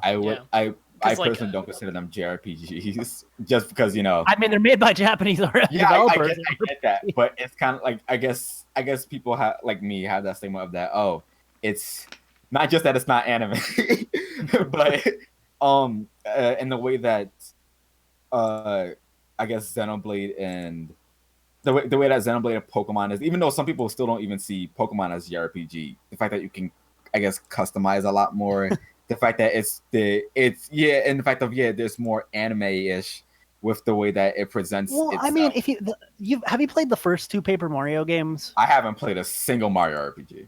God damn it! Then why don't talk about things you don't know about? I'm asking. This is a recurring problem.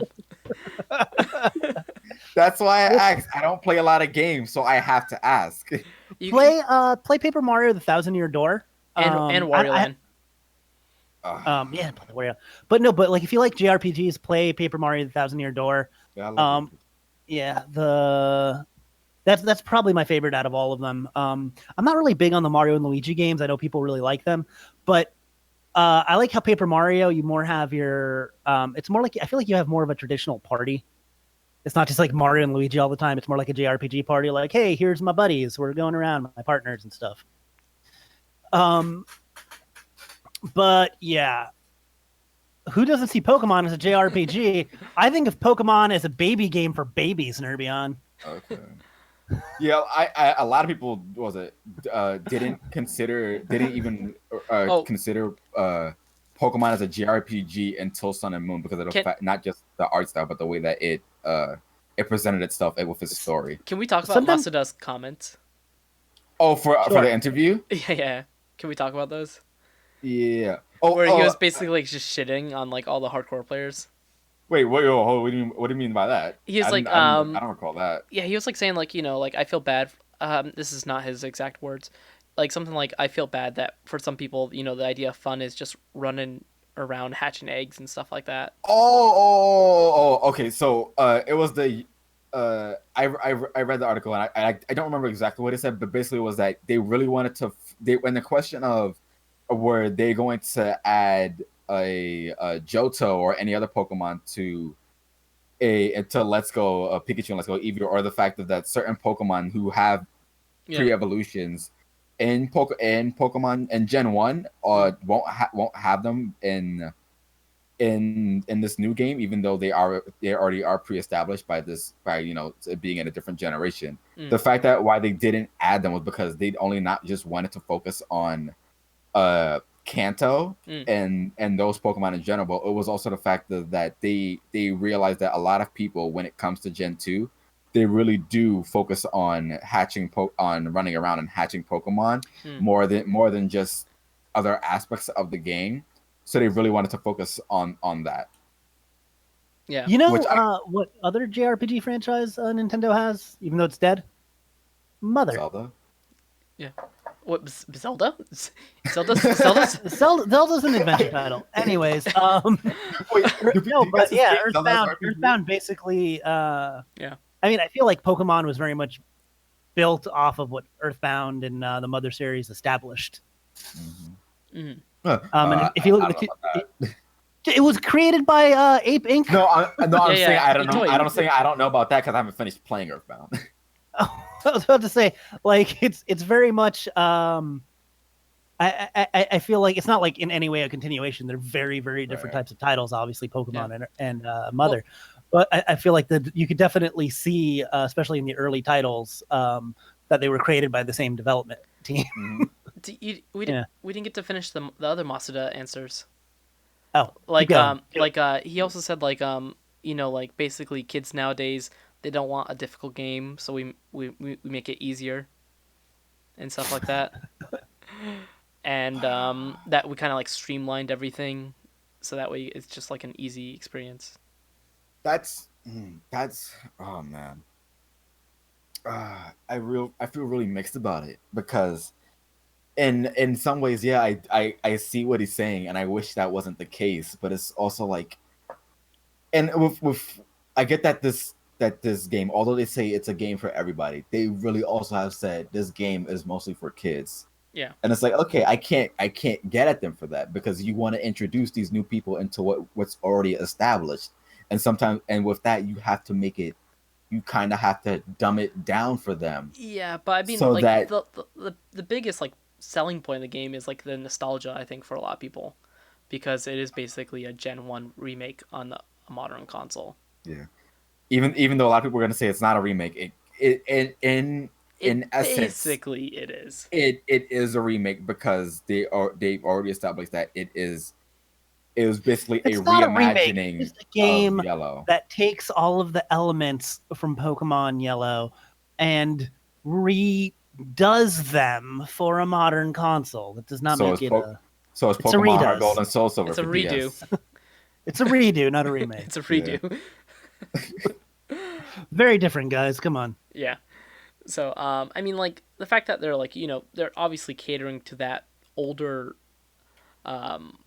market, but then also make it ridiculously easy. I think they're trying to have their cake and eat it, too. Like, they're trying to cater to too many people that they're not going to cater to anyone. But it's Pokemon. It'll sell. Yeah. I mean, yeah, it's going to sell anyway. Isn't that the Wii U in a nutshell? Yeah.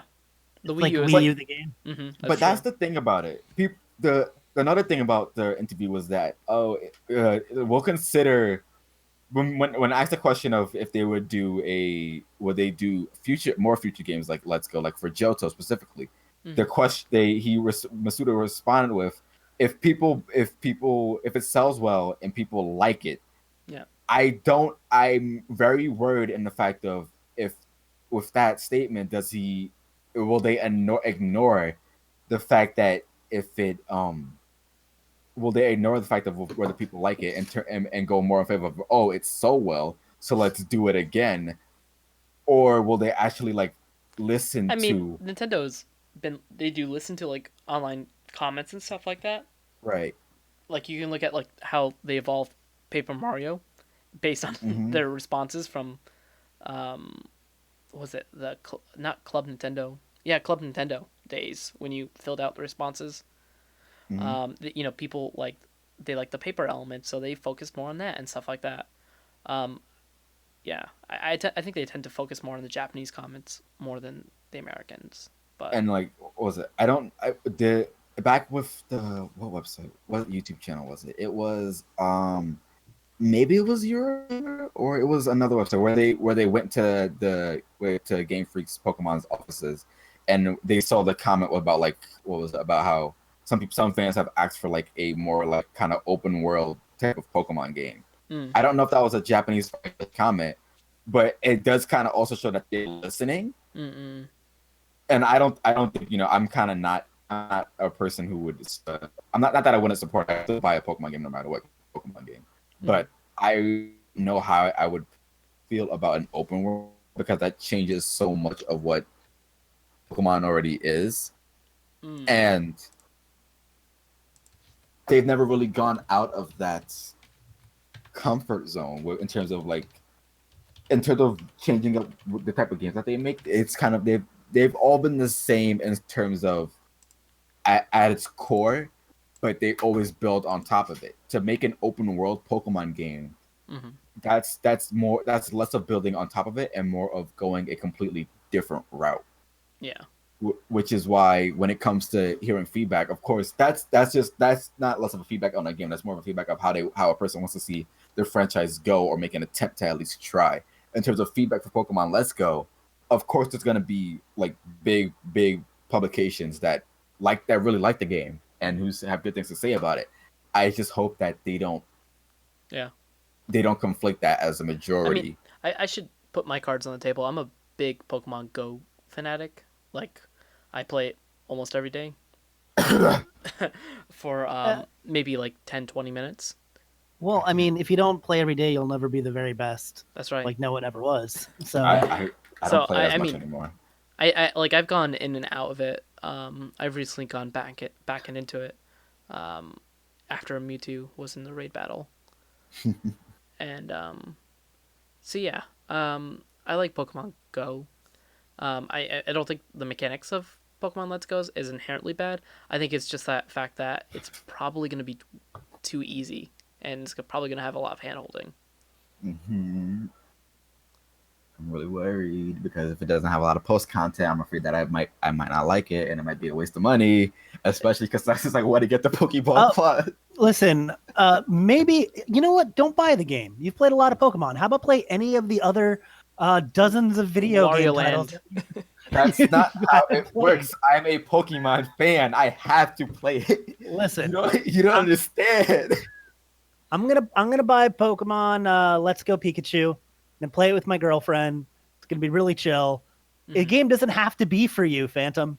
No, the game I don't. can be for other people. No, it's not the fact that it doesn't have to be for me. I don't care about whether the game is for me. I care about it's Pokemon.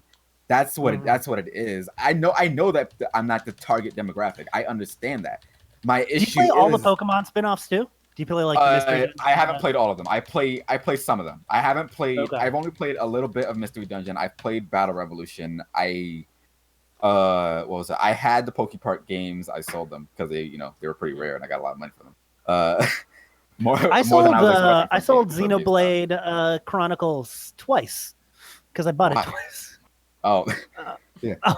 To support the game in Europe, I bought the European version, okay. then I bought the North American version. Okay. Then I bought the game digitally, and I'm all like, you know what? I don't need to have that collector mentality. That's fine. I'll just sell those for some cash. But yeah, I've played almost all. The only mainline Pokemon games that I haven't played were the original Red, Blue, and Yellow. And I didn't get to finish Fire Red and Leaf Green because I lost my copy twice. And I didn't buy Ultra Moon because not only I had the money for it, but it was like, okay, I'm not willing to sink money into a game that's so far as much as I've played from it, even though it's not my copy. As much as I've played for it, most of this feels like the same, and I feeling like doing this again makes me feel very tired. So and the difference between like Platinum and Diamond, they felt completely different. And that's probably, maybe that was because I was younger and maybe didn't notice it. But I think if I were to go back to Pokemon Diamond and then play Platinum afterwards, I think I would still notice that they're completely different because, God, Diamond has a lot of backtracking in it. Yeah, I actually skipped Diamond. I would say for a first time, like when Diamond first came out, like hell yeah, this game was great. After Platinum's way better. So yeah. But in terms of Pokemon, I've been playing this franchise for about how old am I now? 19. So next year when I turn, God, I'm as weird as this to say, I'm gonna be turning 20. That's fine. You're very young. I'll have played Pokemon for 18 years. I've never played a mainline Pokemon title. What? Wait, really? Not even Red and Blue? Nope. Listen. He's about to turn 20. I am in my mid 30s. Yeah. When You're Pokemon 30? came out, I'm 30. no, I am past 30. I'm 30.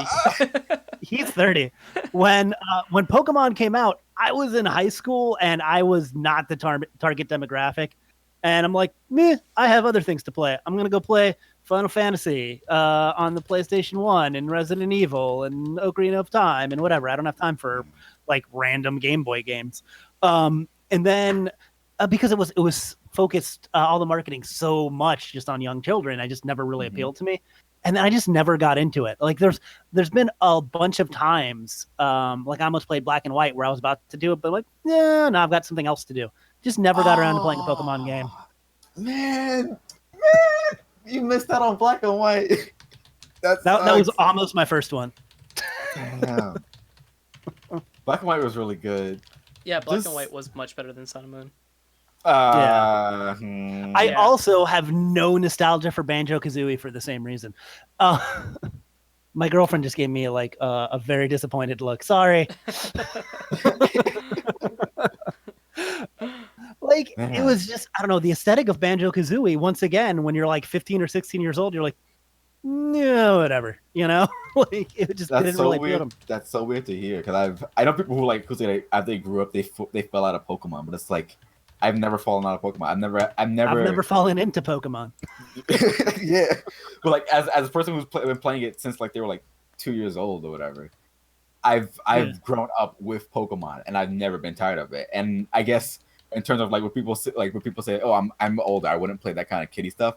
I still find things like Kingdom Hearts completely. I find it so cool as much as oh hey Tris. Well, I am not too old or too cool or serious to play anything. Did somebody just jump onto this call, by the way? Yeah, yes, push out of me. What's up? I haven't talked to you in a while, man. I'm gonna add Epic as well if I can.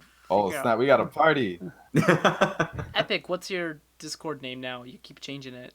I think it's in the Source Gaming Discord. He's just in there as Pizza. I don't know if that's what he's on everything. I like Pizza. Yeah, I thought that was like Pizza Dude Man Guy. Oh, okay. I was looking at the mod channel and somebody was shit posting memes in there. So of course he is just Pizza in general. Yes. Okay. In the other servers, I'm with him, and he is just Pizza. Okay. There you go. There you go. What's up, Epic? Epic Pizza? I just changed it for one specific thing. You forgot to turn it back. Yeah, like I was like unsure about. I thought you were like Pizza Dude Man Guy. We've been hacked. I wish that guy would have been in the Source Gaming Discord.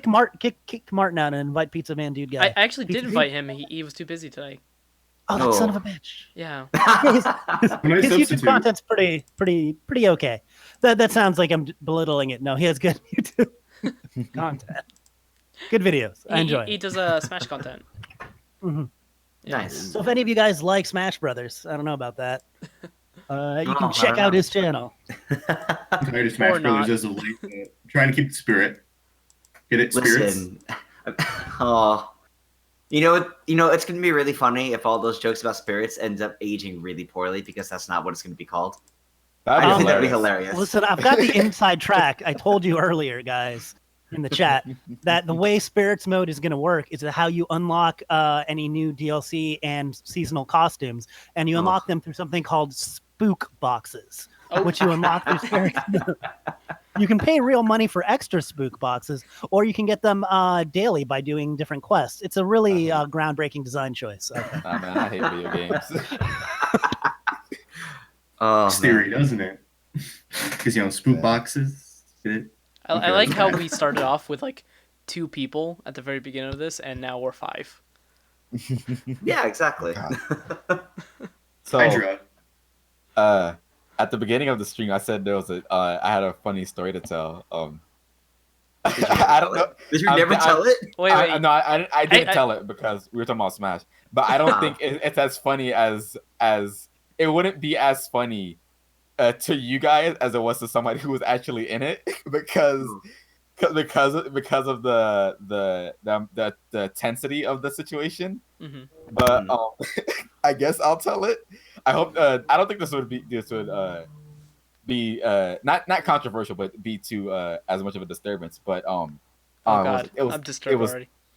It was on Thursday. So at the end of my Latin literature class, we're on campus. We're on campus with a high school, and I went to that high school. And that's I lost my point too. Oh damn, it sucks. So our school went on lockdown. And, oh no.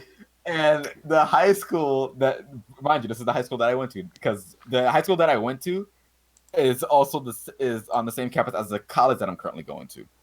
So that's interesting. And we went on lockdown because there was an email that went out at the end of our class, right as we were about to leave, that said that there was reports of a student with a let's say a handheld weapon in the high school. Okay. And oh no. Yeah. And I was just like, oh my gosh, are you serious? So we couldn't leave the building since we're on the same campus.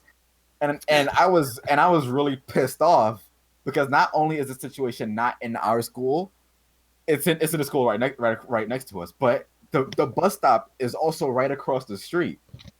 So I can take the back exit and walk directly across the street to the bus stop and leave. But they wouldn't let us do that because they saw it as a safety risk, even though the direction where the bus stop is completely opposite of where the high school is. So they had to stay. Gosh. They had to stay in our school for about 3 hours. Oh jeez. Oh my God. And we couldn't leave. And then after the lockdown, when I do leave, I go over to my friend's house because what was it? I hang out with her every week, and we also went to the high school together, and she's checking the high school's Facebook account, and it turns out the reports of a student with a handheld weapon, there wasn't actually a handheld weapon. She thought she saw. So we were on lockdown for something that wasn't even there. Granted, thank you for keeping us safe and having us on our thoughts.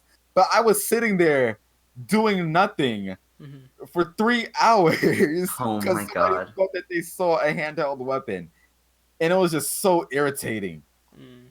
Man. To kind of follow up on that, I have a quick story for all you. Just for oh boy. It was yesterday. This to be quick and easy. Went to Walmart and they were putting. Sorry. Oh, Walmart. Went to Walmart and I went to their movie section and they had a section dedicated to superheroes, right? Yeah. Because they're gearing up for the holiday season and they were selling other Marvel stuff. Well, below that superhero banner, I'm not kidding you, was Thanos. Oh my gosh. I had Thanos and I'm just like, I get why you do that, but why under the superhero banner do you put Thanos? Yeah, why would you put a Fortnite character under the superhero? That just doesn't make sense to me. Weird. I hate you guys so much.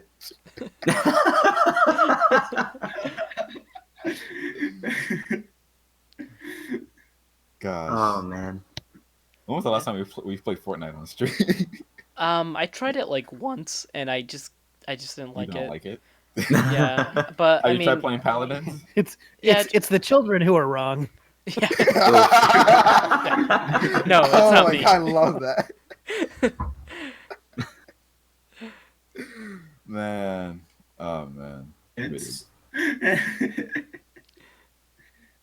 So I have an interesting thing to mention because we were mentioning Smash earlier, and this just came to mind because I got a little more information about this today. Okay. So my college is interesting because they've been branching into esports lately. Okay. Ooh. And we we have like an esports club, and they've actually just recently added a major for esports management. I don't know how you can have a time major on Whoa, that. But okay, that's pretty cool. What's really interesting is so now a bunch of us students are trying to fight to get Smash Ultimate as part of the esports because Nintendo themselves are pushing that so hard.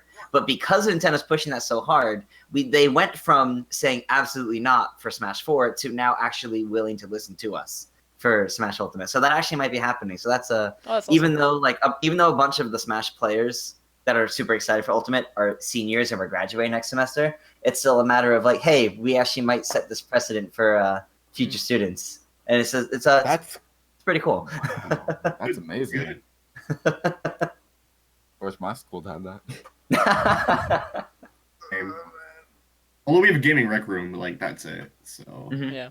Well, I guess my college, I guess, is slightly biased because it's ranked highly for game stuff. So like all the game majors and all things like that, and they're just constantly trying to branch further into that. So they just added all this esports stuff over the last year. I think we need more questions about Smash for Phantom. No. I feel like Phantom really wants to talk more about Smash. So if they made a Smash Brothers based off of fast food franchises, who would you make? Oh no. Probably the Burger King because he'd be the strongest The character. Burger King. Because but Wendy's though. No. I'm gonna go with Domino's Yo Noid, who will obviously be included as a retro rep. Domino's Hot Today Miku.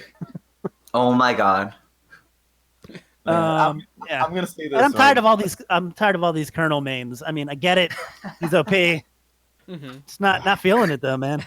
Can we just get in this game like a Pikmin and Olimar clone that's just Fighters?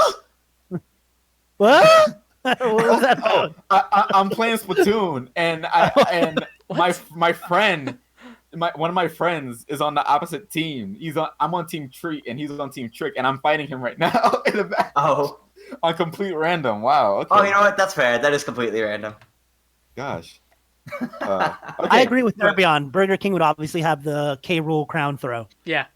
Oh, you know what? That's true. Yeah. Also, big video game icon. I don't know how many of you guys played Sneak King on the Xbox. Oh my god, I had to play that for a class. Yeah. I had to play that for a class last semester. That was interesting. You have to play video games for your class? He just mentioned that. I'm in school for video game design. That's so cool. I'm trying to see if we have any questions actually. Yeah, hey I'm guys, just seeing a lot of people go with the Colonel Sanders stuff. I know, man. He would be OP. He'd be cheap because look at that value menu. Look at that value menu and tell me he would have been cheap. Spices. You know, I do actually have a thing about Ultimate I can bring up. As you guys know, I went to the Nintendo Minute event they did a couple weekends ago. Okay, half the people that were there played Ganondorf. And it's like, sure, cool, he plays better, but half the people that won in the tournament, like half the people that advanced past round 1 were Ganondorf. And it's like, sure, that's cool, but oh my god, if I see another Ganondorf, it's gonna get into it. Here in this game, I am maining him like the moon. Ike was also pretty OP. Little Mac is gonna be was really also good this go around. Yeah. I think people are going to sleep on him because they're all like, he's such a one-trick pony. But the fact that you can act out of dashes now so that little Mac can just do any of his tilts, the fact that grounded fighting in general is better, and he's still a ground fighter, and the fact that they improved his recovery since he can air dodge to recover and he can up B after a side B, he's going to be good. That's going to be rather nice. Actually, what was nice was in that because they ran it like a tournament, the Nintendo Minute thing. So I played like literally the first round, the first game, and they were free for alls. But it was really interesting playing as Zelda for that, getting people actually hyped over Zelda, getting the first final smash of the whole thing, people going crazy, and then winning that, and people going nuts. And I was like, wow, people going nuts over Zelda. That's a first. I love this. Hey, did you know that Sakurai is credited in the special thanks section of Def Jam Fight for New York? Is that an actual thing? What? Why? I feel like that's somebody just making stuff up in the chat. Someone said it in chat. But That sounds like a lie. no, apparently. To be What? fair, you can throw people in a special thanks for any reason. Yeah, Like- who's it? I asked the guy behind Kenichi Nishi. I was like, "Why do you have a special thanks in Paper Mario?" And he's like, "I don't know." You get special thanks for anything. But for real, can we talk about the Def Jam series? They're really good, actually. What is that? Wait, can you send me who sent It's that real, comment? guys. It's real. I don't see that comment.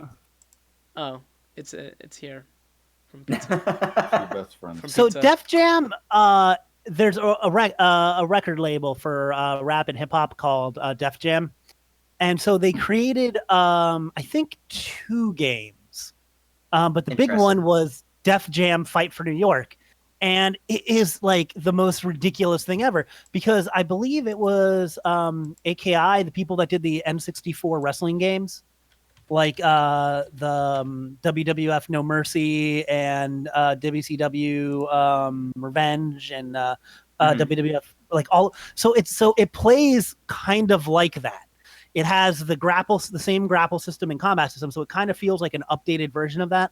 But you're not pinning people because it's a street fighting game, and the characters are well. First of all, like your trainer guy and like friend is like Henry Rollins, and it's just like Henry Rollins, and he like talks to you and stuff. And the actual, let me get the actual roster for you. Def Jam, Fight for New York. yeah. I'm looking at the credits right now, actually. Trying to see if this is legit.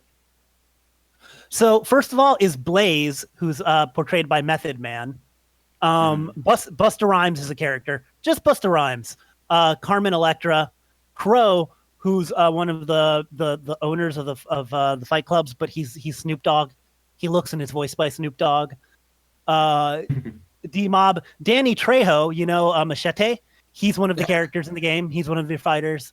Fat man. Joe, Flavor Flav, Ghostface Killa, Henry Rollins, Ice-T, Ludacris, Redman. It's like, Slick Rick, classic rapper from the 80s. Like, if you haven't, like, if you can track this game down, like, do yourself a favor and play it, especially if you like kind of those old school wrestling games, like the N64 ones, because it's so ridiculous. It's a game that shouldn't exist.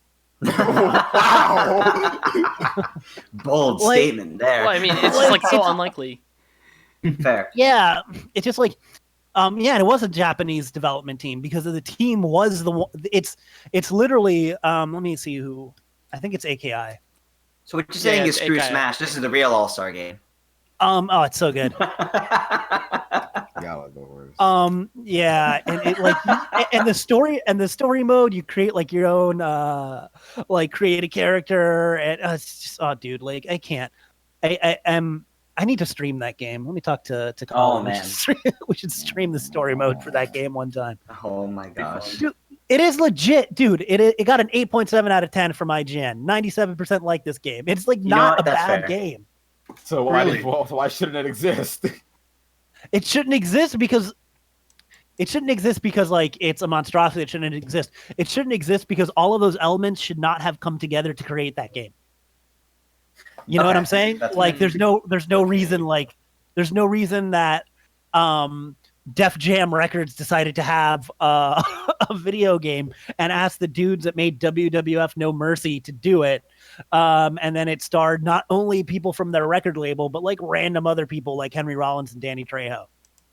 Man, that is indeed just throwing Okay. things on a board Yeah. and seeing what sticks. So I got the timestamp.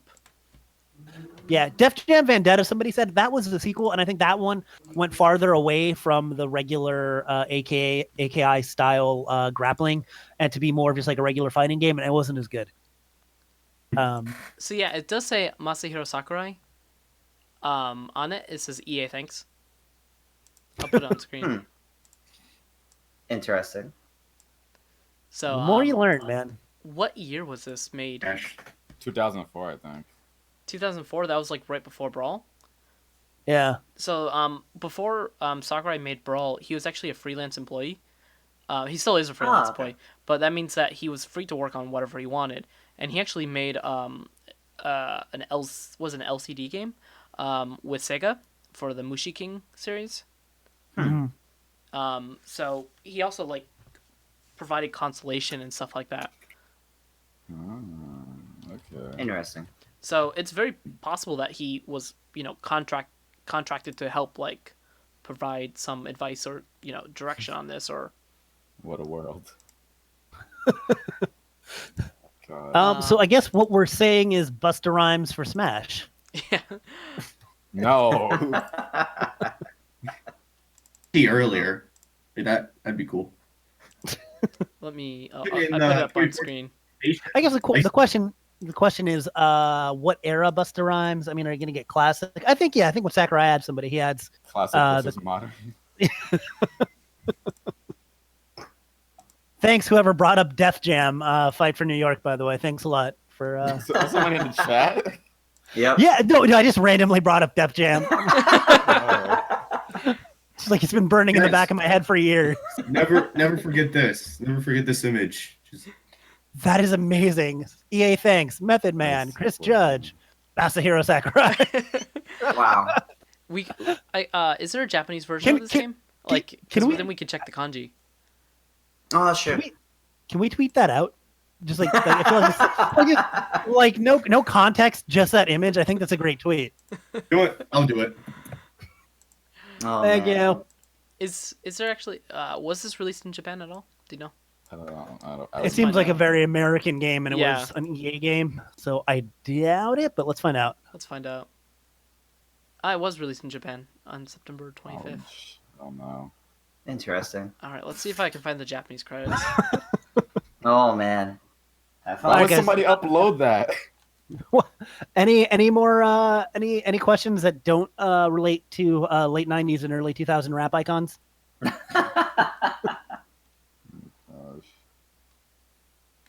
Truly the worst timeline. Truly the worst time. You mean the best one? No. That is true. When Sakurai first showed off the Mii's in E3 2014, there was the splash page for Ice-T Pours It On. Yep. Now my headcanon is that Ice-T and Sakurai are just really good friends.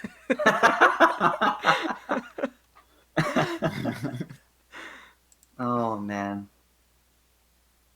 Oh crap! That scared me. Oh god! I looked at Super Smash Bros. Channel and saw this. God. Oh no. That scared the shit out of me. For context, it's somebody faked or they emulated the style for like the Smash blog music uploads, but they did it. The Undertale. God, my heart skipped a beat. Oh, Undertale is an okay game. Actually, it's a pretty good game. I'll say that. It's a good game. It's just that. Oh god. Yeah, I don't really think that it. I don't know. Whatever. I don't care. Can I tell you guys that I no longer care about who makes it in Smash Really? Brothers? Yeah, I think you mentioned it before. Wow, hold up. This is actually a good remix, though. Who even cares, guys? Speaking of Smash, Nintendo of America just tweeted further about the college tailgates for Smash, because they're still doing those. I might go to. Is it FSU, which is the one in Florida? FSU's Tallahassee's the worst. I'm not sure, but so if they did it literally at any other of the major colleges, drive to Gainesville, I'll drive to Orlando, to Tampa. Obviously, I'm already in Miami. Yeah, there you go. I actually missed CEO. I was gonna go there to play more Smash after E3, but I just came back, and now I feel like it's been enough time that I'm okay with playing Smash Ultimate again. Fair. It's been enough. Like CEO was too close to E3 to me. I'm all like, I have things to do. I can't just every time there's Smash Brothers, I can't drive out to play it, even though I really want to. Well, that's why I was so happy with the getting accepted to the Nintendo Minute event, because it's like I was literally already going home to New York that weekend, and then that happened. I'm like, oh my god! And I saw it within like 2 minutes of the tweet going up. I sent the email in, and I got into it, and it was amazing. And I was just really happy about that. But then like I know people that sent an email like mere minutes after I did and didn't get in. So I feel like I just managed to get by. Yeah, I know you were one of them. I'm still just really happy by the fact that there's a list that exists somewhere in the world that includes both Method Man and Masahiro Sakurai. Like, I don't know, it's just The two makes essentials. me happy, guys. Okay, Spazzy, your new goal has to be to make something, and then special thanks, because your special thanks on a game or anything really can include anybody, even if it's just like, oh yeah, this person inspired me. So you put special thanks there. You put them under special thanks. They don't even have to know why they're being put under special thanks, as Push mentioned earlier. So you can make the best possible list if you really want to, and if you can actually, as the creator of that list, say why you put them all there. There you go. Yeah. My will, special thanks, Masahiro Sakurai.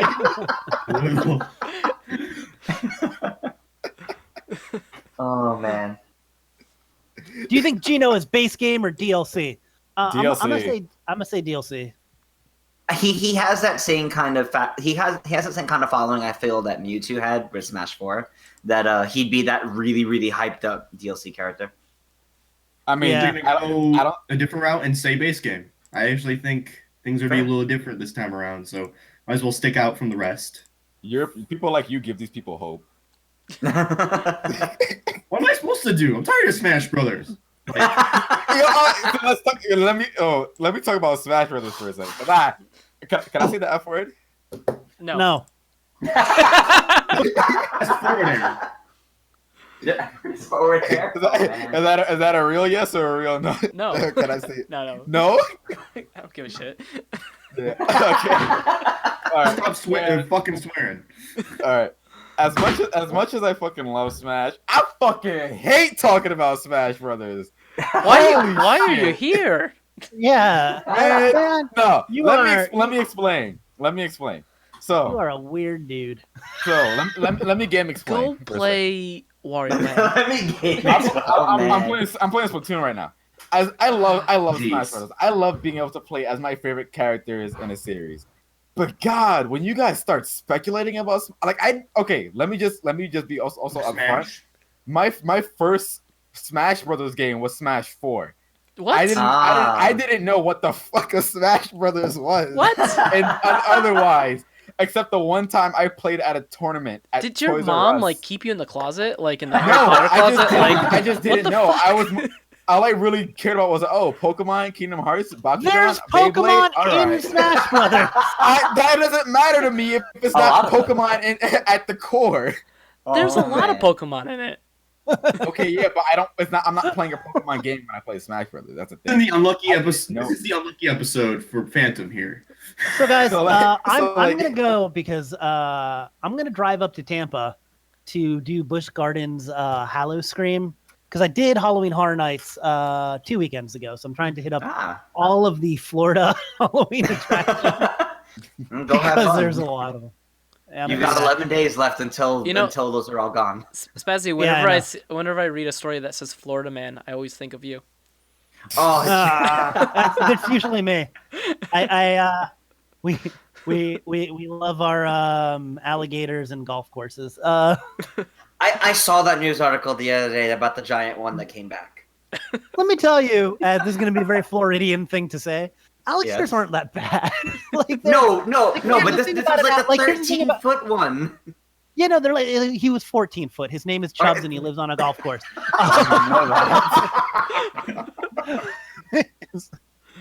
But gators aren't specifically aggressive. You said gamers. Gamers as well. No, I mean, obviously you don't go swimming with a gator and you don't provoke one because it'll kill you. But for the most part, it's not like a crocodile. Like I feel like crocodiles are generally trying to eat people. I'm afraid of games. I don't know why I felt the need to defend alligators right there, but damn it. You spent too long in Florida. Yeah. So fun science fact. So what animals are most closely related to crocodilia, to alligators and crocodiles? What animal? Come on, chat. Snakes. Nerbion says gamers rise up. Let's go. Let's have this discussion right now. Oh my God. So what group of animals is most? I have no idea what I'm doing this this good morning. Can you give us like what do you mean like group of animals? Like A is snake? it well any Species? any other Like- any other species or family of animals? so You want like a dragon? What? It got, I like- want to see. I want to see. No, I'm trying to see if the chat says anything. okay. It's Kappa. it's birds. It's birds. Oh, What? you know that's fair. No. How? Yes, because Yes. Archosaurus only contains 2 living branches, because that's the group of animals that included alligators and crocodiles and pterosaurs and dinosaurs eventually became birds. So Archosaurus, yeah, they have a more Basically- the common ancestor of birds and alligators is closer than the common ancestor of alligators and lizards or snakes. Basically, So fucking Spazzy stupid. passed his alligator class in high school. I do. This is important stuff, guys. You need to know it. On that Well, note, see you later, alligator. Oh, In a while, alligator. man. in a while, Crocodile. also alligator. All right, My favorite thing to do is like say like in a while, alligator and see you later, crocodile, because like You're the it's worst. like you're That's getting kinda alligator and confused because yeah. You know, actually, that makes me wonder. Push, do they have like silly sayings like that in Japanese? Like Like they're just like silly little things like that. I can't really think of anything right now. Okay, fair. Yeah. Not to put you on the spot. I was Yeah, just yeah, I'm trying to curious think- if trying to there think, was any offhand. I mean like when sometimes when I eat a big meal, I say gochan desu, and Mhm. that's like the sumo wrestler way of saying Okay, gochi that's fair. so-sama, which means Mm. thank you for the meal, or I've received the meal. Right. Okay. Yeah. Interesting. Speaking of crocodiles, have any of you guys seen the Crocodile Dundee movies? The what? Oh no. Crocodile Dundee, you know the. You've never seen that? Come on, classics. I've never even heard of it. The crocodile done what? Yeah, Dundee, I know. Dundee. I've never. Team heard Push of that. knows. Yeah, I know what you're talking about, but I refuse to acknowledge it. Why? Well, we actually do got to get going soon because it is 1:12 a.m. here in Japan time, and I have to wake up at like 8.